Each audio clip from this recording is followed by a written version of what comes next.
नमस्कार विद्यार्थी मित्रांनो, मी प्रियंका ग्लोबल ऑनलाईन मराठीमध्ये आपल्या सगळ्यांचं मनापासून स्वागत करते. आज आपण महाराष्ट्र सेट एक्झामिनेशन यामध्ये पेपर 1 आपण बघतो. पूर्णतः जनरल पेपर आहे आणि या जनरल पेपरमध्ये टोटल आपल्याला युनिट दिलेले आहेत 10. तर आजच्या पर्टिक्युलर व्हिडिओ लेक्चरच्या माध्यमातून हे संपूर्ण युनिट आपलं रिव्हिजन होणार आहे. 15 जून 2000 ला आपली एक्झामिनेशन आहे. या परीक्षेमध्ये वस्तुनिष्ठ स्वरूपाचा प्रश्न आपल्याला पाहायला मिळेल. आजचा पर्टिक्युलर सेशन हा कंप्लीट रिव्हिजन सेशन आपल्या सगळ्यांसाठी ठरणार आहे. यातून आपल्या सगळ्यांना कल्पना येणार मित्रांनो की कशा प्रकारे प्रश्न जे आहे ते आपल्याला परीक्षेमध्ये विचारले जातात, जेणेकरून येणाऱ्या परीक्षेला आपण व्यवस्थितरित्या वस्तुनिष्ठ स्वरूपाचा प्रश्न सोडवू शकतो. त्यामुळे हा व्हिडिओ लेक्चर शेवटपर्यंत नक्की बघा. 100 गुणांसाठी पेपर 1 आपल्याला परीक्षेमध्ये राहणार आहे, ज्यामध्ये 10 युनिट्स आहे. सो आजचा video lectures Maharashtra set examination target करीत असणाऱ्या सगळ्या विद्यार्थ्यांस मित्रांसाठी खूपच महत्त्वपूर्ण आहे. व्हिडिओ स्टार्ट करण्यापूर्वी मित्रांनो, 60 दिवसीय महाराष्ट्र सेट एक्झामिनेशन पेपर 1 करिता कंप्लीट क्रॅश कोर्स आपण सुरू करीत आहोत आणि हा कंप्लीट क्रॅश कोर्स जो आहे 14 एप्रिल पासून आपला सुरू होणार आहे. 14 एप्रिल पासून 60 दिवसीय क्रॅश कोर्स आपण सुरू करीत आहोत, ज्यामध्ये डेली तुम्हाला 3 लाईव्ह लेक्चर्स मिळेल. या 3 लाईव्ह लेक्चरच्या माध्यमातून कंप्लीट सिलेबस आपल्याला क्लिअर होईल. जर एखादी सेशन मिस केलेलं तर रेकॉर्डेड फॉर्म मध्ये सुद्धा आपण बघू शकता. टोटल 10 युनिट्स आहे, तर कंप्लीट 10 युनिट्स वर आधारित शॉर्ट स्वरूपाचे आपल्याला नोट्स मिळेल, जेणेकरून कमी दिवसामध्ये आपण मॅक्सिमम स्कोर करू शकता आणि संपूर्ण भाग याचा आढावा घेऊ शकता. 2000+ MCQs ची सिरीज आहे मित्रांनो आपल्या प्रॅक्टिस करिता. लास्ट 10 इयर्सचं क्वेश्चन पेपर आपल्याला विथ डिटेल सोल्युशन मिळणार आहे. कारण कोणत्याही परीक्षेची तयारी करीत असताना त्या संबंधित प्रश्न कसे विचारले आहे ते आपल्याला माहित असावं. याही पेक्षा महत्त्वाचं वीकली टेस्ट आहे. मंडे टू फ्रायडे जे महत्त्वपूर्ण घटक आपण अभ्यास करतो त्यावर आधारित सॅटर्डेला आपली टेस्ट होणार आहे. सो पेपर 1 ची नवीन बॅच आपण 14 एप्रिल पासून स्टार्ट करीत आहोत. या बॅचला जॉईन करा. जॉईनिंगची फीस 3000 आहे. यावर डिस्काउंट मिळेल आणि मात्र 2500 रुपयामध्ये हा कंप्लीट कोर्स अवेलेबल आहे. सो आजच आपण या ऑफिशियल नंबर्सवर कॉन्टॅक्ट करा आणि कोर्सला जॉईन करून घ्या. यासोबतच paper 2 commerce management, computer science, political science, life science, history, economics, Marathi, chemistry आणि इंग्लिश हे सगळ्यांचे कोर्सेस अवेलेबल आहे. पेपर 2 मध्ये 14 एप्रिल पासून आपलं बॅच जे आहे स्टार्ट होत आहे. आता बघा 16 डेज उर्वरित आहे, त्यामुळे तुम्ही पेपर 2 साठी 8000 पे करू शकत नाही. त्यामुळे तुम्ही आजच या ऑफिशियल नंबर्सवर कॉन्टॅक्ट करा. आपल्याला फीस ही कमी करून देखील मिळेल आणि लवकरात लवकर कोर्सला जॉईन करून घ्या. सुरू करूया विद्यार्थी मित्रांनो आपल्या क्वेश्चन आन्सर सिरीजला. क्वेश्चन आहे, संशोधन म्हणजे रिसर्च रेफर टू ए नियमित क्रिया, बी वार्षिक क्रिया, सी नैमित्तिक क्रिया की डी सत्य शोधन क्रिया. तर संशोधन काय आहे, रिसर्च काय आहे, री आणि सर्च यामध्ये आपण काय करीत असतो, पुन्हा पुन्हा शोधित असतो, बरोबर. सो रिसर्च म्हणजे काय आहे, तर फॅक्ट फाइंडिंग ऍक्टिव्हिटी आहे. सत्य शोधण्याची ही क्रिया आहे ज्याला आपण संशोधन असं म्हणतो. त्यामुळे इथे योग्य उत्तर ऑप्शन क्रमांक डी आहे. नेक्स्ट बघा, संशोधनात्मक प्रश्न कशामधील संबंध स्पष्टपणे शोधण्याचा प्रयत्न करतो. ए सेवा पुरवठा, ऑप्शन बी संशोधक, सी परिकल्पना की ऑप्शन डी व्हेरिएबल्स म्हणजे परिपथ्य. तर नक्कीच विद्यार्थी मित्रांनो, संशोधनात्मक प्रश्न आपल्याला कशामध्ये दिसून येतं, तर व्हेरिएबल्स मध्ये आपल्याला दिसून येतं. त्यामुळे इथे ऑप्शन क्रमांक डी अत्यंत योग्य उत्तर आहे. समोरच्या प्रश्नाकडे जाऊया. ज्ञान मिळवण्याच्या पद्धतीमध्ये इतर कोणत्याही पद्धतीत न दिसणारा पण शास्त्रीय पद्धतीत असणारा विशेष गुणधर्म म्हणजे काय. काय म्हटलं आहे, विशेष गुणधर्म म्हणजे काय. कशामधला, ज्ञान मिळवण्यासाठी इतर पद्धतीत न दिसणारा पण शास्त्रीय पद्धतीमध्ये असणारा. ए दैवी अधिकार, बी स्वय सुधारणा, सी गुड भविष्यवाणी की डी आध्यात्मिक प्रकटीकरण. तर शास्त्रीय पद्धतीमध्ये दिसून येणारा गुण म्हणजे स्वयं सुधारणा आहे.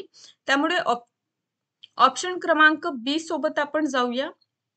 नेक्स्ट क्वेश्चन आहे, परिकल्पना तयार करण्यासाठी पूर्वपीठिका यात असते. ए उपलब्ध साहित्य आणि सिद्धांत, बी मुलाखती, सी प्रश्नावली की डी निरीक्षण. तर विद्यार्थी मित्रांनो, परिकल्पना तयार करण्यासाठी उपलब्ध साहित्य आणि सिद्धांत यामध्ये आपल्याला दिसून येतं. नेक्स्ट आहे, संशोधनात प्रत्यक्ष सुरुवात करण्यापूर्वी त्या संबंधित सारांशात्मक लेखन जेव्हा आपण आपलं जे रिटन वर्क आहे, what is the call to write summary about research before actually starting. म्हणजे संशोधनास आपण प्रत्यक्ष सुरुवात करण्यापूर्वी जो सारांश लिहितो ते समरी म्हणजे काय? रिसर्च रिपोर्ट म्हणजे संशोधन अहवाल, बी संशोधन प्रबंधन म्हणजे रिसर्च मॅनेजमेंट, सी संशोधन आराखडा म्हणजे रिसर्च प्लॅन, की वरील पैकी सर्व. तर ही जी समरी असते मित्रांनो, यालाच म्हटलं जातं रिसर्च प्लॅन म्हणजेच संशोधन आराखडा. समोर जाऊया, संशोधनात संदर्भ ग्रंथसूची आपण बघतो. कुठल्याही ग्रंथाचा आपण जेव्हा रेफरन्स घेत असतो तर त्याला आपल्याला रेफर करावं लागतं. तर ही रेफर करण्याची शैली आहे, त्यामध्ये कोणती पद्धत आपण वापरतो? ए एपीए, बी आहे बीपीए, सी आहे पीटीए की डी APU. तर संशोधनात संदर्भ ग्रंथलेखन सूचीमध्ये आपण अमेरिकन सायकोलॉजिकल असोसिएशन म्हणजेच APA चा वापर करीत असतो. त्यामुळे विद्यार्थी मित्रांनो, इथे अत्यंत योग्य उत्तर आहे ऑप्शन ए. नेक्स्ट आहे, नवीन ज्ञानाची निर्मिती करणे हा कोणत्या संशोधनाचा मुख्य उद्देश आहे? ए मूलभूत संशोधन, बी उपयोजित संशोधन, सी कृती संशोधन की डी प्रायोगिक संशोधन. तर यासाठी योग्य उत्तर आहे मूलभूत संशोधन. नवीन ज्ञान जेव्हा आपल्याला निर्माण करायचं आहे त्यासाठी आपण मूलभूत संशोधन थेरी किंवा नॉलेज मिळवण्यासाठी करीत असतो. समोरचा प्रश्न आहे, कोणत्या संशोधनामुळे मानवी जीवन खऱ्या अर्थाने सुकर झाले आहे? अ मूलभूत संशोधन, बी उपयोजित संशोधन, सी कृती संशोधन की डी सर्वेक्षण संशोधन. मानवी जीवन उपयोजित संशोधनामध्ये आपल्याला दिसून येतं सुकर होतं. का बरं? कारण इथे आपण कशाचा अभ्यास करीत असतो? मानवी जीवनासंबंधित आपण अभ्यास करतो. मानवाच्या ज्या समस्या आहे व्यवहारिक जीवनाच्या, जसं आरोग्य, शिक्षण या संबंधित आपण इथे काय करतो? वर्क करतो. That's why very correct answer is B. Okay, so मित्रांनो बघा, रिसर्च मेथडॉलॉजी यावर आपल्याला 5 प्रश्न येणाऱ्या परीक्षेमध्ये विचारले जाणार. अशाच प्रकारे हायर एज्युकेशन असू द्या, कम्युनिकेशन असू द्या, या सगळ्याच घटकांवर आपल्याला 5-5 प्रश्न परीक्षेमध्ये दिसून येईल आणि प्रत्येकच युनिट आपल्या सगळ्यांसाठी 10 मार्कासाठी जे आहे ते ठरणार आहे महत्वाची. त्यामुळे आपण समोरच्या प्रश्नांकडे वळूया. क्वेश्चन आहे, गुरुकुल शिक्षा प्रणाली याचा संबंध कशाशी आहे? ए प्राचीन काळ, बी पूर्व मध्य काळ, सी उत्तर मध्य काळ की डी आधुनिक काळ. सो गुरुकुल प्रणाली आपण कुठे बघतो? तर एन्शंट टाइम पिरियड मध्ये बघतो. म्हणजे प्राचीन भारतीय शिक्षा पद्धती यामध्ये गुरुकुल गुरु शिष्य परंपरा आपल्याला पाहायला मिळते, जिथे गुरुच्या घरी किंवा एक पर्टिक्युलर ठिकाणी जाऊन गुरु सोबत काय केलं जायचं? निवास केले जायचं आणि तिथेच काय व्हायचं? एज्युकेशन जे आहे प्राप्त गुरुकुल मध्येच एज्युकेशन दिलं जायचं. ओके, त्यामुळे ऑप्शन क्रमांक ए. नेक्स्ट क्वेश्चन आहे, वैदिक शिक्षणाचा आधार काय होता?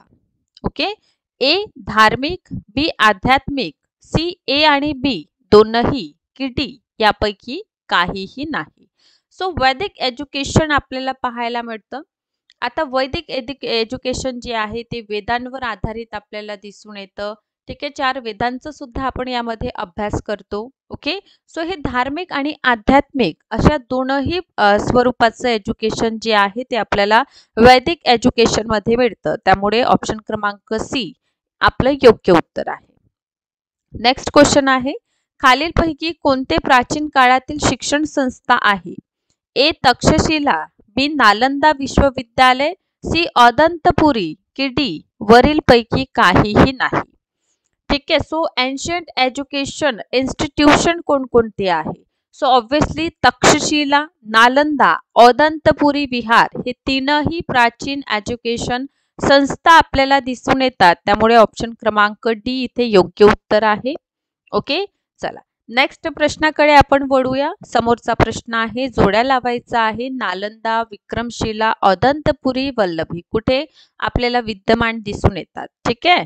सो ऑब्विसली वल्लभी गुजरात मध्ये आपल्याला दिसून येईल. त्यामुळे 4चं काय यायला हवं? आपलं ए यायला हवं है ना. हा 4चं ए. विक्रमशिला आपल्याला कुठे, अदंतपुरी विहार आपल्याला कुठे दिसून येतं? Okay, so very correct answer बघा. नालंदा जे आहे ते आपल्याला दिसून येतं. Okay, H C. Nalanda Badagaon Bihar, Vikramshila Bihar Sharif बिहारला आहे. अदंतपुरी हे भागलपूर मध्ये आणि इथे गुजरात मध्ये आपल्याला वल्लभी दिसून येईल. ठीक आहे. सो बीचं 3चं बी. ठीक आहे. अदंतपुरी जे आहे बिहार शरीफ बिहार, विक्रमशिला भागलपूर बिहार मध्ये दिसून येतं. ठीक आहे. तर इथे विद्यार्थी मित्रांनो लक्षपूर्वक बघा. नालंदा आपल्याला बडागाव बिहार, ठीक आहे, विक्रमशिला भागलपूर, ठीक आहे, अदंतपुरी बिहार शरीफ बिहार आणि वल्लभी जे आहे गुजरात. ठीक आहे. सो 2चं डी है ना आणि 3चं बी अशा प्रकारचा आपला आन्सर आहे. सो नालंदा विषयी थोडा आपण इन्फॉर्मेशन बघूया. नालंदा विद्यापीठ हे प्राचीन भारतातील सगळ्यात जुने जे आहे विद्यापीठ आहे. प्राचीन भारतातील उच्च शिक्षणाचं हे एक प्रमुख केंद्र आहे. नालंदा विश्वविद्यालयाची स्थापना 5व्या शतकाच्या सुरुवातीला झालेली आहे. कोणत्या टाइम पिरियड मध्ये झालेली आहे? गुप्त टाइम पिरियड मध्ये झालेली आहे. ठीक आहे. गुप्त शासक आपल्याला शकारादित्य दिसून येतात, ज्यांनी काय केलेलं आहे? विक्रमशिला विश्वविद्यालयाची स्थापना केली. हे शकारादित्य म्हणजे आपल्याला कुमारगुप्त प्रथम दिसून येतात. सो डायरेक्टली इथून प्रश्न येतं की नालंदा विश्वविद्यालयाची स्थापना म्हणजे कोणत्या गुप्त शासकांच्या टाइम पिरियड मध्ये झालेली आहे? सो आपल्याला दिसून येईल कुमारगुप्त प्रथम यांच्या टाइम पिरियड मध्ये झालेली आहे. ठीक आहे. सो मगध प्राचीनतम मगध मध्ये आपल्याला दिसून येतं नालंदा विद्यमान आहे. सो देन विक्रमशिला बघा, भागलपूर बिहार पासून भागलपूर इथे आपल्याला दिसून येतं विक्रमशिला विश्वविद्यालय आहे. आता बघा इसवी सन 7व्या शतकामध्ये पाल, आता जसं नालंदा विश्वविद्यालयाची स्थापना गुप्त टाइम पिरियड मध्ये झालेली आहे, सेम त्याचप्रमाणे विक्रमशिला विश्वविद्यालयाची स्थापना जी आहे ना पाल शासकांच्या टाइम पिरियड मध्ये झालेली आहे. आता पाल शासकांमध्ये स्पेशली लक्षात घ्या, धर्मपाल जे आहे त्यांनी विक्रमशिला विश्वविद्यालयाचं इस्टॅब्लिशमेंट जे आहे स्थापना जे आहे ते केलेलं आपल्याला दिसून येतं. बिहार मधील भागलपूर जवळ आपल्याला दिसून येतं. ठीक आहे. विक्रमशिला विद्यमान आहे. भारतातील प्राचीन विद्यापीठातून आपण बघतो की देश परदेशींमधून जे आहे विद्यार्थी विक्रमशिला येथे शिक्षण घेण्यासाठी यायचे. या प्राचीन भारतीय विद्यापीठात 100हून अधिक शिक्षकांनी जे आहे विद्यार्थ्यांना शिकवलेले आपल्याला दिसून येतं. देन अदंतपुरी विहार आहे. अदंतपुरी विद्यापीठ जे आहे हे प्राचीन भारतातील एक प्रमुख शिक्षणाचे केंद्र आहे. इसवी सनाच्या 7व्या शतकात आपल्याला पाल डायनॅस्टी मध्येच आपण बघतो अदंतपुरी विहारची स्थापना झालेली आहे. पण यावेळी पाल शासक आपल्याला गोपाल दिसून येतात, ज्यांनी अदंतपुरी विहारची स्थापना केलेली. हे कुठे आहे? बिहार मगध बिहार शरीफ जवळ वसलेले आपल्याला दिसून येतं आणि इथे सुद्धा जगभरातून विद्यार्थी जे आहे शिकण्यासाठी येतात. सो वल्लभी हे प्राचीन भारतातील सगळ्यात जुने विद्यापीठ आहे आणि मैत्रक घराण्यामध्ये वल्लभीचं काय झालेलं आहे? इस्टॅब्लिशमेंट झालेलं आहे. ओके. सो गुजरात मध्ये हे अवस्थित आपल्याला दिसून येतं. सो समोरच्या प्रश्नाकडे आपण जाऊया. नेक्स्ट आहे चाणक्य अष्टाध्यायी याचं लेखक कोण?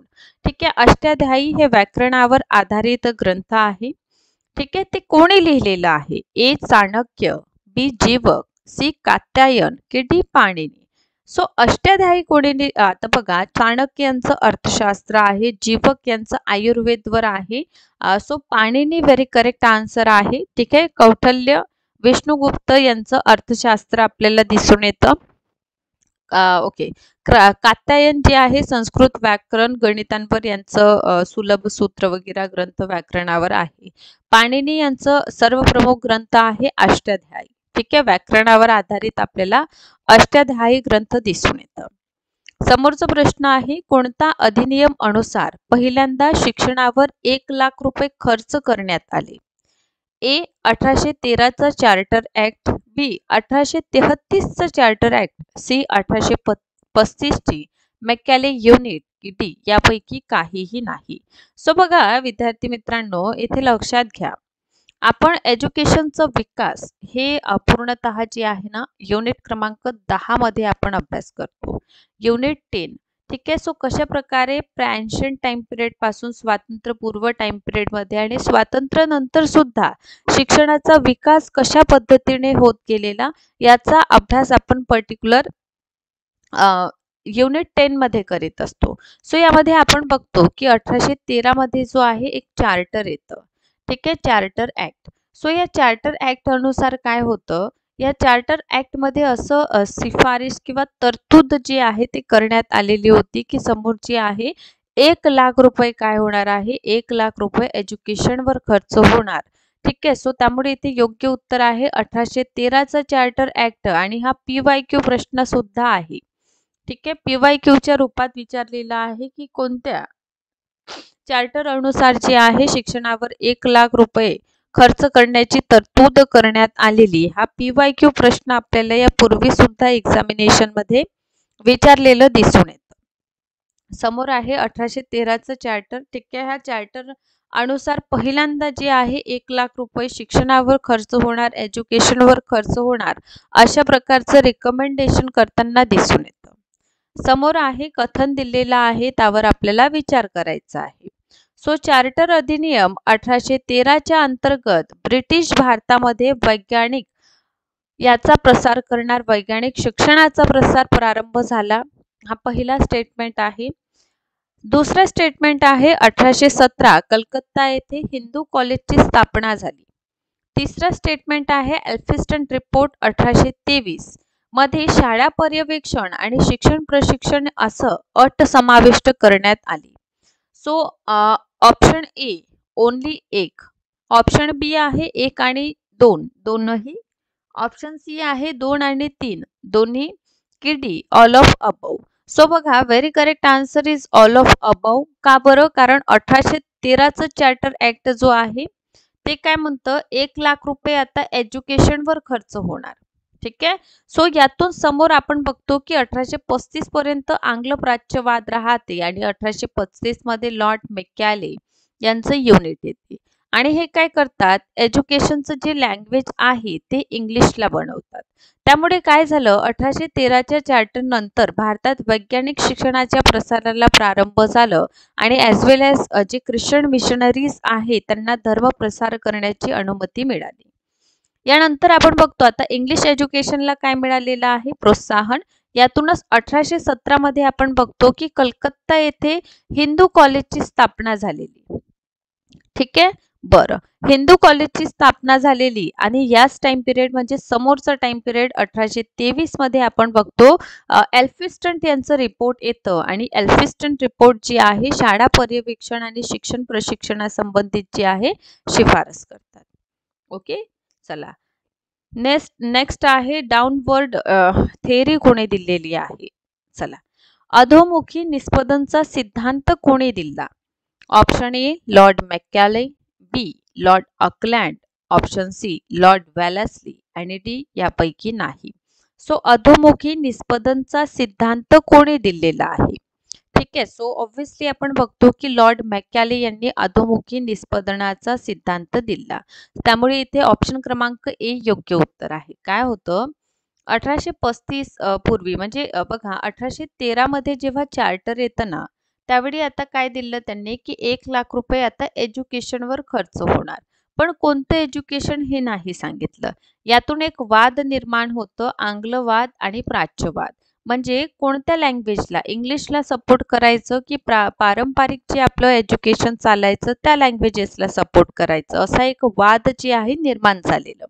याचाच परिणाम स्वरूप आपण बघतो की 1835 मध्ये लॉर्ड मेकॅले आपली युनिट प्रस्तुत करतात आणि या युनिट अनुसार इंग्लिश काय झालेलं, एज्युकेशनची लँग्वेज बनलेली. ठीक आहे, बरं. आता इतकं झालं, या समोर आपण बघतो की लॉर्ड मेकॅले यांनी एक सिद्धांत दिलेली, याला झिरपणचा सिद्धांत पण म्हणतात, झिरपणचा सिद्धांत म्हणतात, किंबहुना अधोमुखी निष्पदन सिद्धांत सुद्धा याला म्हणतात. हा सिद्धांत काय म्हणतो की समाजातील उच्च जे वर्ग आहे त्यांना एज्युकेशन द्या. ठीक आहे, यांचं अनुसरण करून जे आहे इतरांपर्यंत सुद्धा एज्युकेशन पोहोचणार. अशा प्रकारचं म्हणजे समाजातील फक्त एक घटकाला एज्युकेशनचं जे सिद्धांत आहे तो अधोमुखी निष्पदन सिद्धांत म्हणून ओळखला जातो. आणि उच्च वर्गातील शिकवण आपण जर केलं समजा, तर त्यातून इतरांना आपोआप शिकायला मिळणार, अशा प्रकारचं सिद्धांत आहे ज्याला अधोमुखी निष्पदनाचा सिद्धांत असं म्हणतात. ठीक आहे. सो लॉर्ड मेकॅले यांचा रिपोर्ट कधी आलेलं? ए 1813, बी 1823, सी 1835 की डी 1833. ठीक आहे. सो बघा, 1833चा चार्टर येणार, 1813ला सुद्धा चार्टर येणार, 23ला पण 33ला पण, आणि 23ला जे आहे ना एल्फिस्टन रिपोर्ट येते. ठीक आहे. सो हे डेट सुद्धा आपल्याला जे आहे हायर एज्युकेशनमध्ये थोडं इम्पॉर्टंट आहे. सो विद्यार्थी मित्रांनो, बघा, महाराष्ट्र सेट एक्झामिनेशनसाठी आपण पेपर 1ची बॅच सुरू करीत आहोत 1 जानेवारी 2025 पासून. आता 1 जानेवारी पासून आपण सर्वप्रथम जे युनिट कव्हर करणार आहोत रात्री 8 वाजताच्या सेशनमध्ये, ती युनिट म्हणजे हायर एज्युकेशन.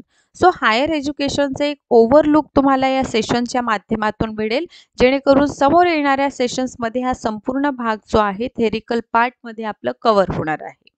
सो मेकॅलेची रिपोर्ट 1835 मध्ये येते आणि त्यामध्ये त्यांनी इंग्रजी भाषेला समर्थन केलेलं, इंग्रजी भाषेला समर्थन दिलेलं, सोबतच आता एज्युकेशनचं लँग्वेज इंग्लिश असेल आणि सरकारी कार्यालयाचं जी भाषा आहे ते सुद्धा इंग्लिश झालेली. कधी तर 1837च्या पर्टिक्युलर टाइम पिरियडमध्ये. ओके, नेक्स्ट आहे विश्वविद्यालय खोलण्याचा सर्वप्रथम शिफारस कोणत्या आयोगाने केलेली?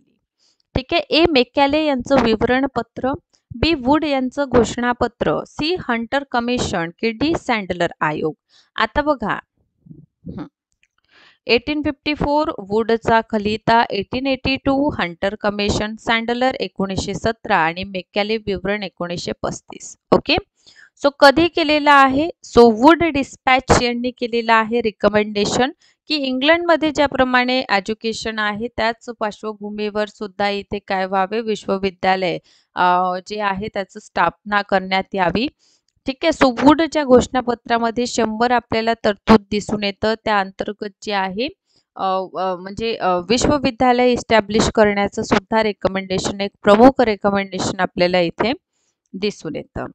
नेक्स्ट क्वेश्चन आहे, पहिल्यांदा महिला शिक्षणाला समर्थन कोणत्या घोषणापत्रानुसार देण्यात आलेलं?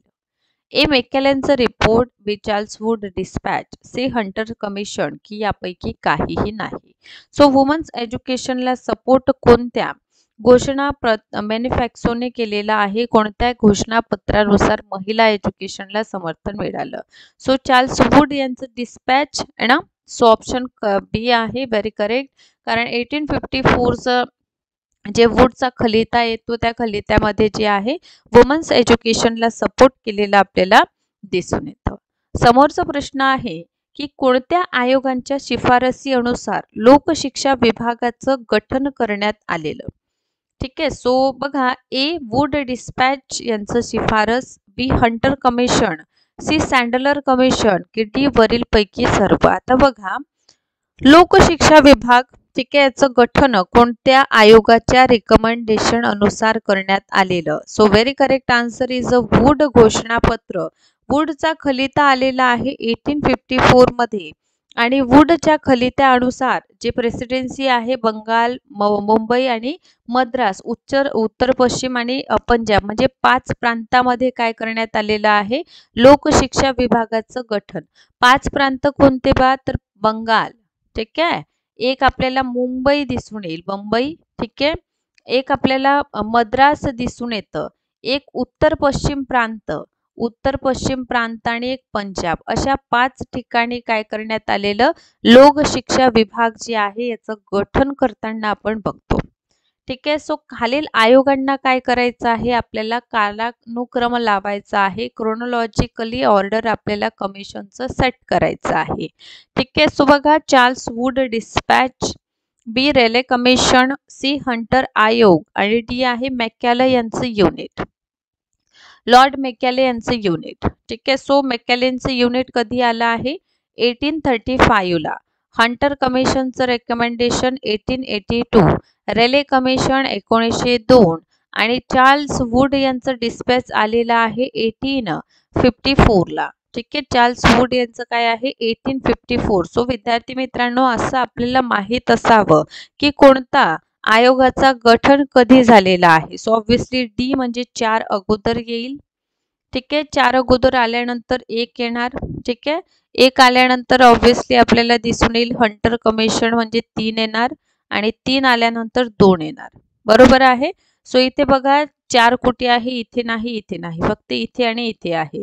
4 2 येत आहे इथे. पण बघा मॅकॅलेचं युनिट नंतर वूडचा खलिता येणार, त्यामुळे आपण ऑप्शन क्रमांक ए सोबत जाऊया. इथे ऑप्शन क्रमांक ए आपलं योग्य उत्तर आहे.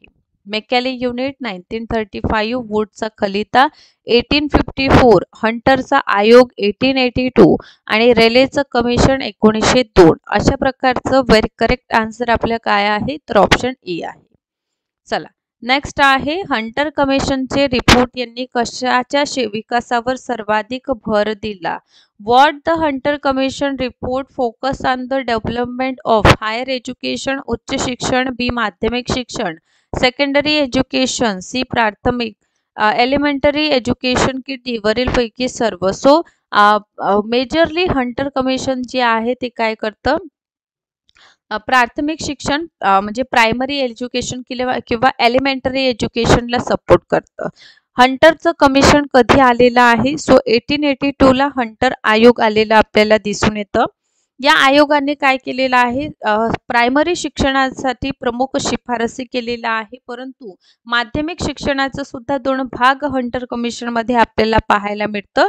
प्रायमरी एज्युकेशन संबंधित हंटर कमिशनने स्थानीय किंवा मातृभाषेतून जे आहे एज्युकेशन दिलं जावं, अशा प्रकारचं रेकमेंडेशन केलेलं आपल्याला दिसून येतं.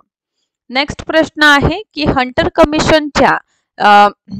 कमिशन म्हणजे 1882 नंतर कुठे आपल्याला दिसून येतं की भारतात कोणत्या ठिकाणी जे आहे विश्वविद्यालय इस्टॅब्लिश करण्यात आलेली.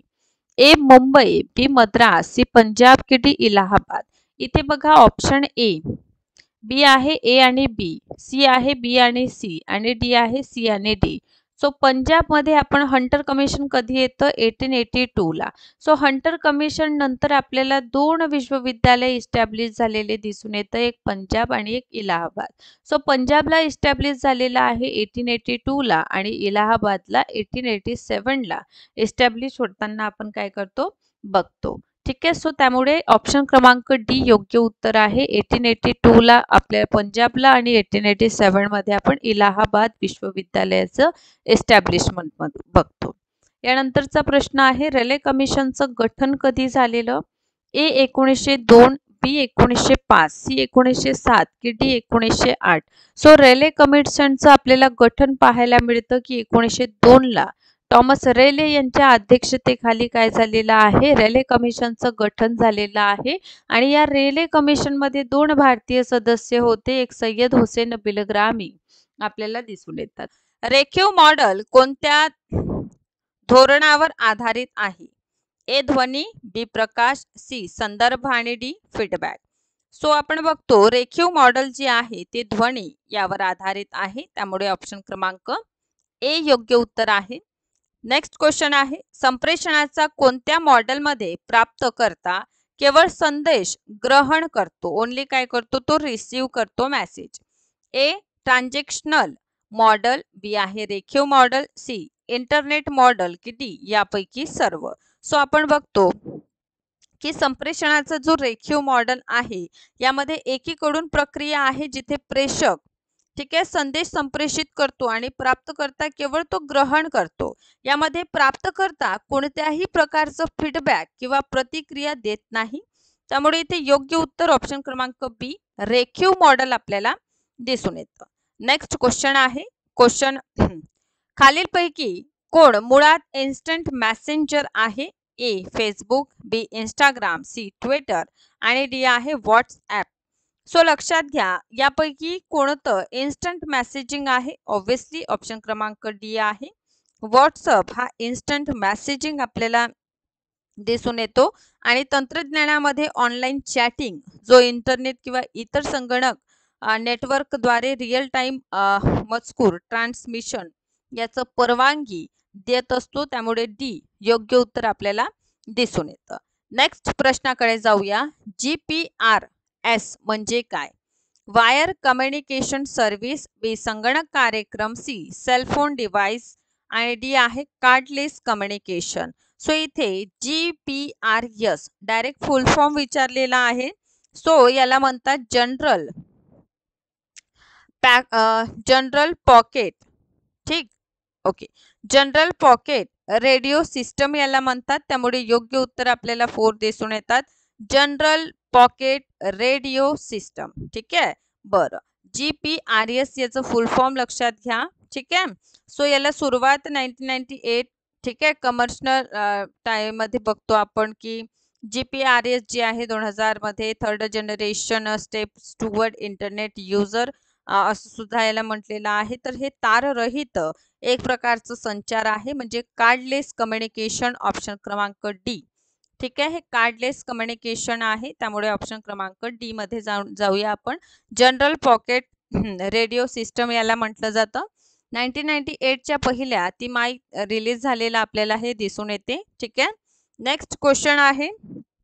कल्पना करा की आपण अशा शैक्षणिक संस्थेत काम करत आहात जिथे लोक समान दर्जाचे आहेत. अशा संदर्भात संवादाची कोणती पद्धत सर्वात योग्य असेल? ए हॉरिझॉन्टल म्हणजे समांतर कम्युनिकेशन, बी ऊर्ध्वगामी संप्रेषण, सी आहे कॉर्पोरेट कम्युनिकेशन आणि फोर्थ आहे क्रॉस कम्युनिकेशन. सो आपण बघतो की जर आपण समान स्तरावर आहोत तर याला हॉरिझॉन्टल कम्युनिकेशन म्हणतात. ऑप्शन क्रमांक ए. जसं टीचर मध्ये संवाद होत असेल ना, HOD मध्ये जो संवाद होत असेल याला आपण हॉरिझॉन्टल समान पातळीवरील संवाद ना असं म्हणत असतो. त्यामुळे योग्य उत्तर ऑप्शन ए आहे. नेक्स्ट क्वेश्चन कडे आपण जाऊया. नेक्स्ट क्वेश्चन आहे. एकाच वेळी मोठ्या संख्येने प्राप्तकर्त्यांना माहिती प्रसारित करणारा एकच स्रोत असलेल्या संप्रेषणाच्या पद्धतीला काय म्हणतात?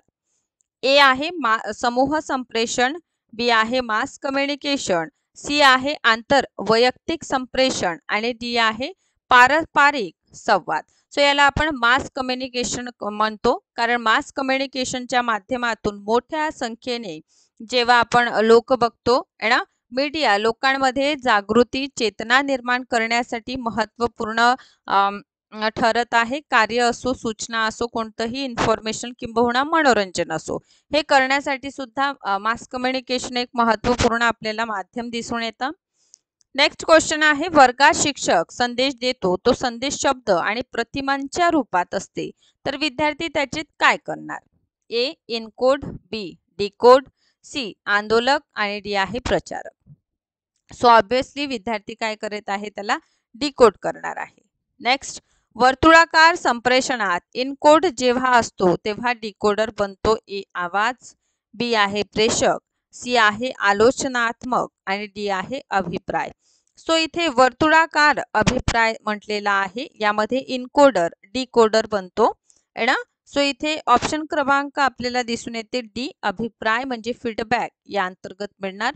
बघा, ठीक. सो रेखीव मॉडेल नसून हे चक्रीय असल्याने प्रतिसाद मिळवणे सोपं जातं. फीडबॅक जे आहे ते जे आपलं वर्तुळाकार संप्रेषण आहे त्यामध्ये आपल्याला मिळतं. नेक्स्ट क्वेश्चन आहे. भारतातील पहिली बहुभाषिक वृत्तसंस्था ए समाचार, बी आहे API, सी आहे हिंदुस्तान समाचार आणि डी आहे समाचार भारती. ओके. सो या ठिकाणी आपण काय बघतो, भारतातील पहिली बहुभाषिक वृत्तसंस्था ठीक काय आहे, हिंदुस्तान समाचार आपल्याला पाहायला मिळतं.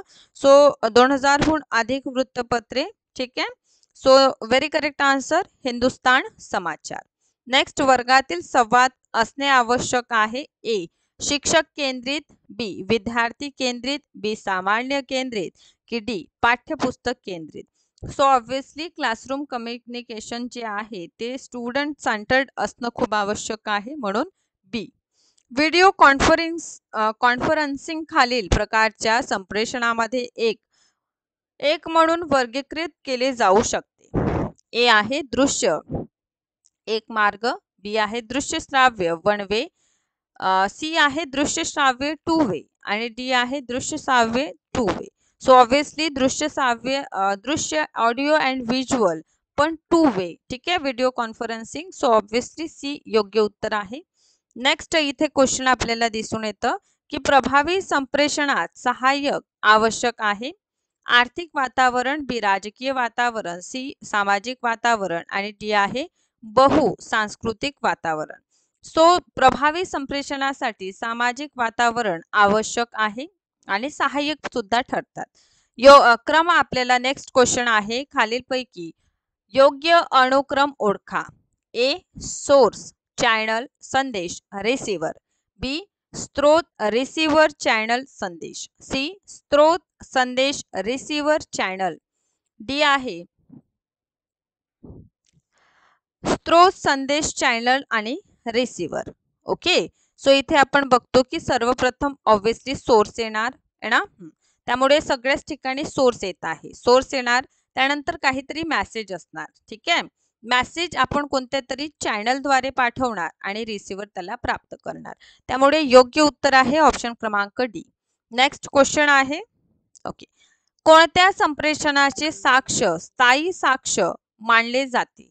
ए लिखित संप्रेषण, बी मौखिक संप्रेषण, सी लिखित आणि मौखिक संप्रेषण आणि डी आहे यापैकी काहीही नाही. सो साक्ष स्थायी मानले जाते जर ते लिहून असेल, ऑफिशियल डॉक्युमेंट्स बघा है ना, त्यामुळे ए इथे योग्य उत्तर येणार. नेक्स्ट क्वेश्चन आहे नेक्स्ट क्वेश्चन आहे संगणक, टेलिशॉपिंग, इंटरनेट आणि मोबाईल टेलिफोन यासारख्या नवीन माध्यमांद्वारे डॅश संप्रेषण होते. ए करमणूक होणार, बी परस्पर संवाद या माध्यमातून होत असतो, सी आहे विकासात्मक संचार, की डी होणार संचार ओनली कम्युनिकेशन. सो इंटरनेट आहे, मोबाईल आपलं टेलिशॉपिंग ठीक आहे, या माध्यमातून आपलं इंटरॅक्टिव्ह होत असतो, म्हणजे परस्पर संवाद जे आहे ते वाढलेला आहे, म्हणून योग्य उत्तर इथे आहे ऑप्शन क्रमांक बी. नेक्स्ट क्वेश्चन कडे आपण जाणार आहोत आता. नेक्स्ट क्वेश्चन आहे की भारतातील मूक पिक्चर चित्रपटाचे प्रणेते होते. ए के ए अब्बास, बी सत्यजित रे, सी आहे बी आर चोपडा आणि डी आहे दादासाहेब फाळके ठीक आहे. सो आपण बघतो की व्हेरी करेक्ट आन्सर डी आहे दादासाहेब फाळके. यामध्ये बघा धुंडीज गोविंद फाळके दादासाहेब फाळके या नावाने प्रसिद्ध आहे. भारतीय निर्माता दिग्दर्शक पटकथा ठीक आहे, यांचं राजा हरिश्चंद्र 1913 मध्ये पहिला भारतीय चित्रपट आहे. Okay. So very correct answer Dadasaheb Phalke. Next, भारतात सगळ्यात मोठे समाचार एजन्सी कोणती. ए युनायटेड न्यूज ऑफ इंडिया, बी भारतीय प्रेस परिषद, सी आहे गुड निरपेक्ष समाचार एजन्सी आणि डी आहे प्रेस ट्रस्ट ऑफ इंडिया. पहा इथे समाचार विषयी विचारलेला आहे, म्हणून आहे press trust of India. Next question आहे ओके, नेक्स्ट आहे पुढीलपैकी कोणते आंतर संपर्काशी संबंधित आहे आणि त्याला संवादांचे परिपत्रक मॉडेल देखील म्हटलेलं आहे.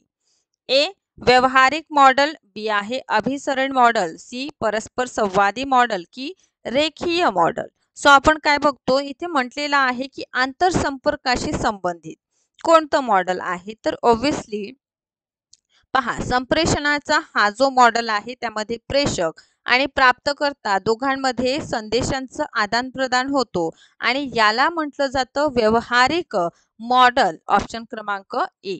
नेक्स्ट क्वेश्चन आहे याला एक्सप्लेनेशन जर आपल्याला वाचायचं असेल तर स्क्रीनशॉट घेऊन घ्यायचं. नेक्स्ट क्वेश्चन पुढील संवादांची वैशिष्ट्ये कोणती आहे? ए क्वेश्चन आहे की पुढीलपैकी संवादांची वैशिष्ट्ये कोणती आहे? ए संप्रेषणात कल्पना, तथ्य आणि मते यांची देवाणघेवाण होते. बी संप्रेषणात माहिती, समज असणे दोनही समाविष्ट असते.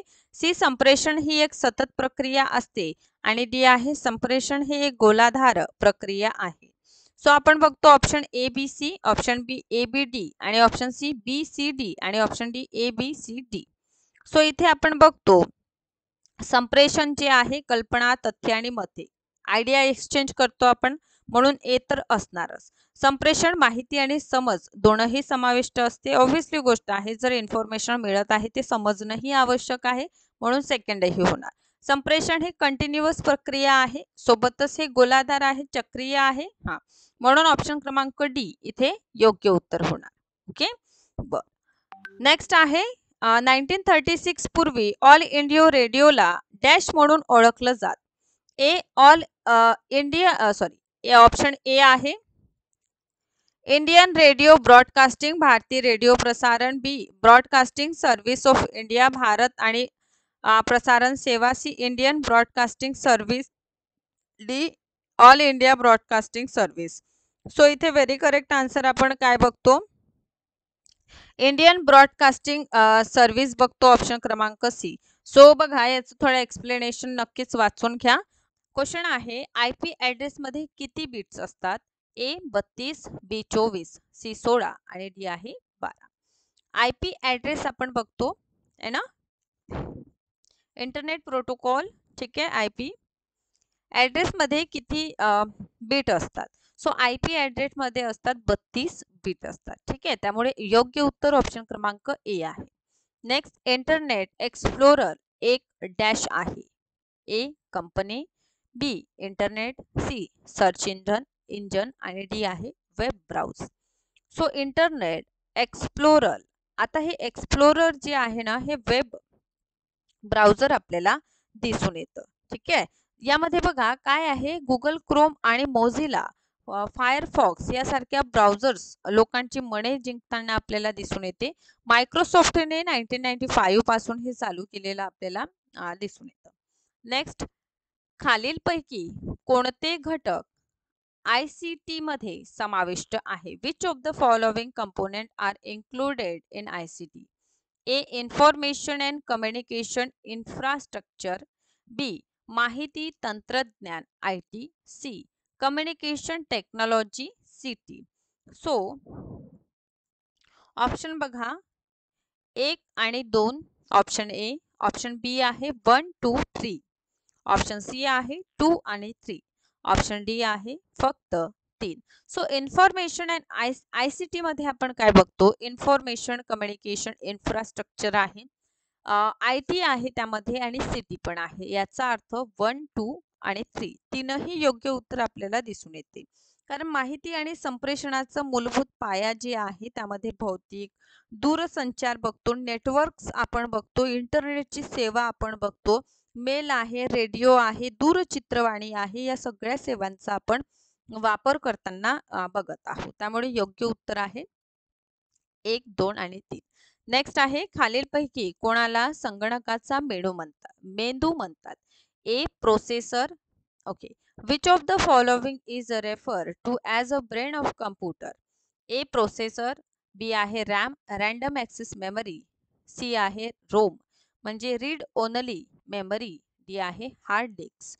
सो आपण बघतो की CPU म्हणजे सेंट्रल प्रोसेसिंग युनिट आहे ना. CPU हे काय आहे? संगणकाचं ब्रेन, मस्तिष्क याला म्हटलेलं आहे. सो व्हेरी करेक्ट आन्सर इथे काय होणार आहे? ऑप्शन क्रमांक ए.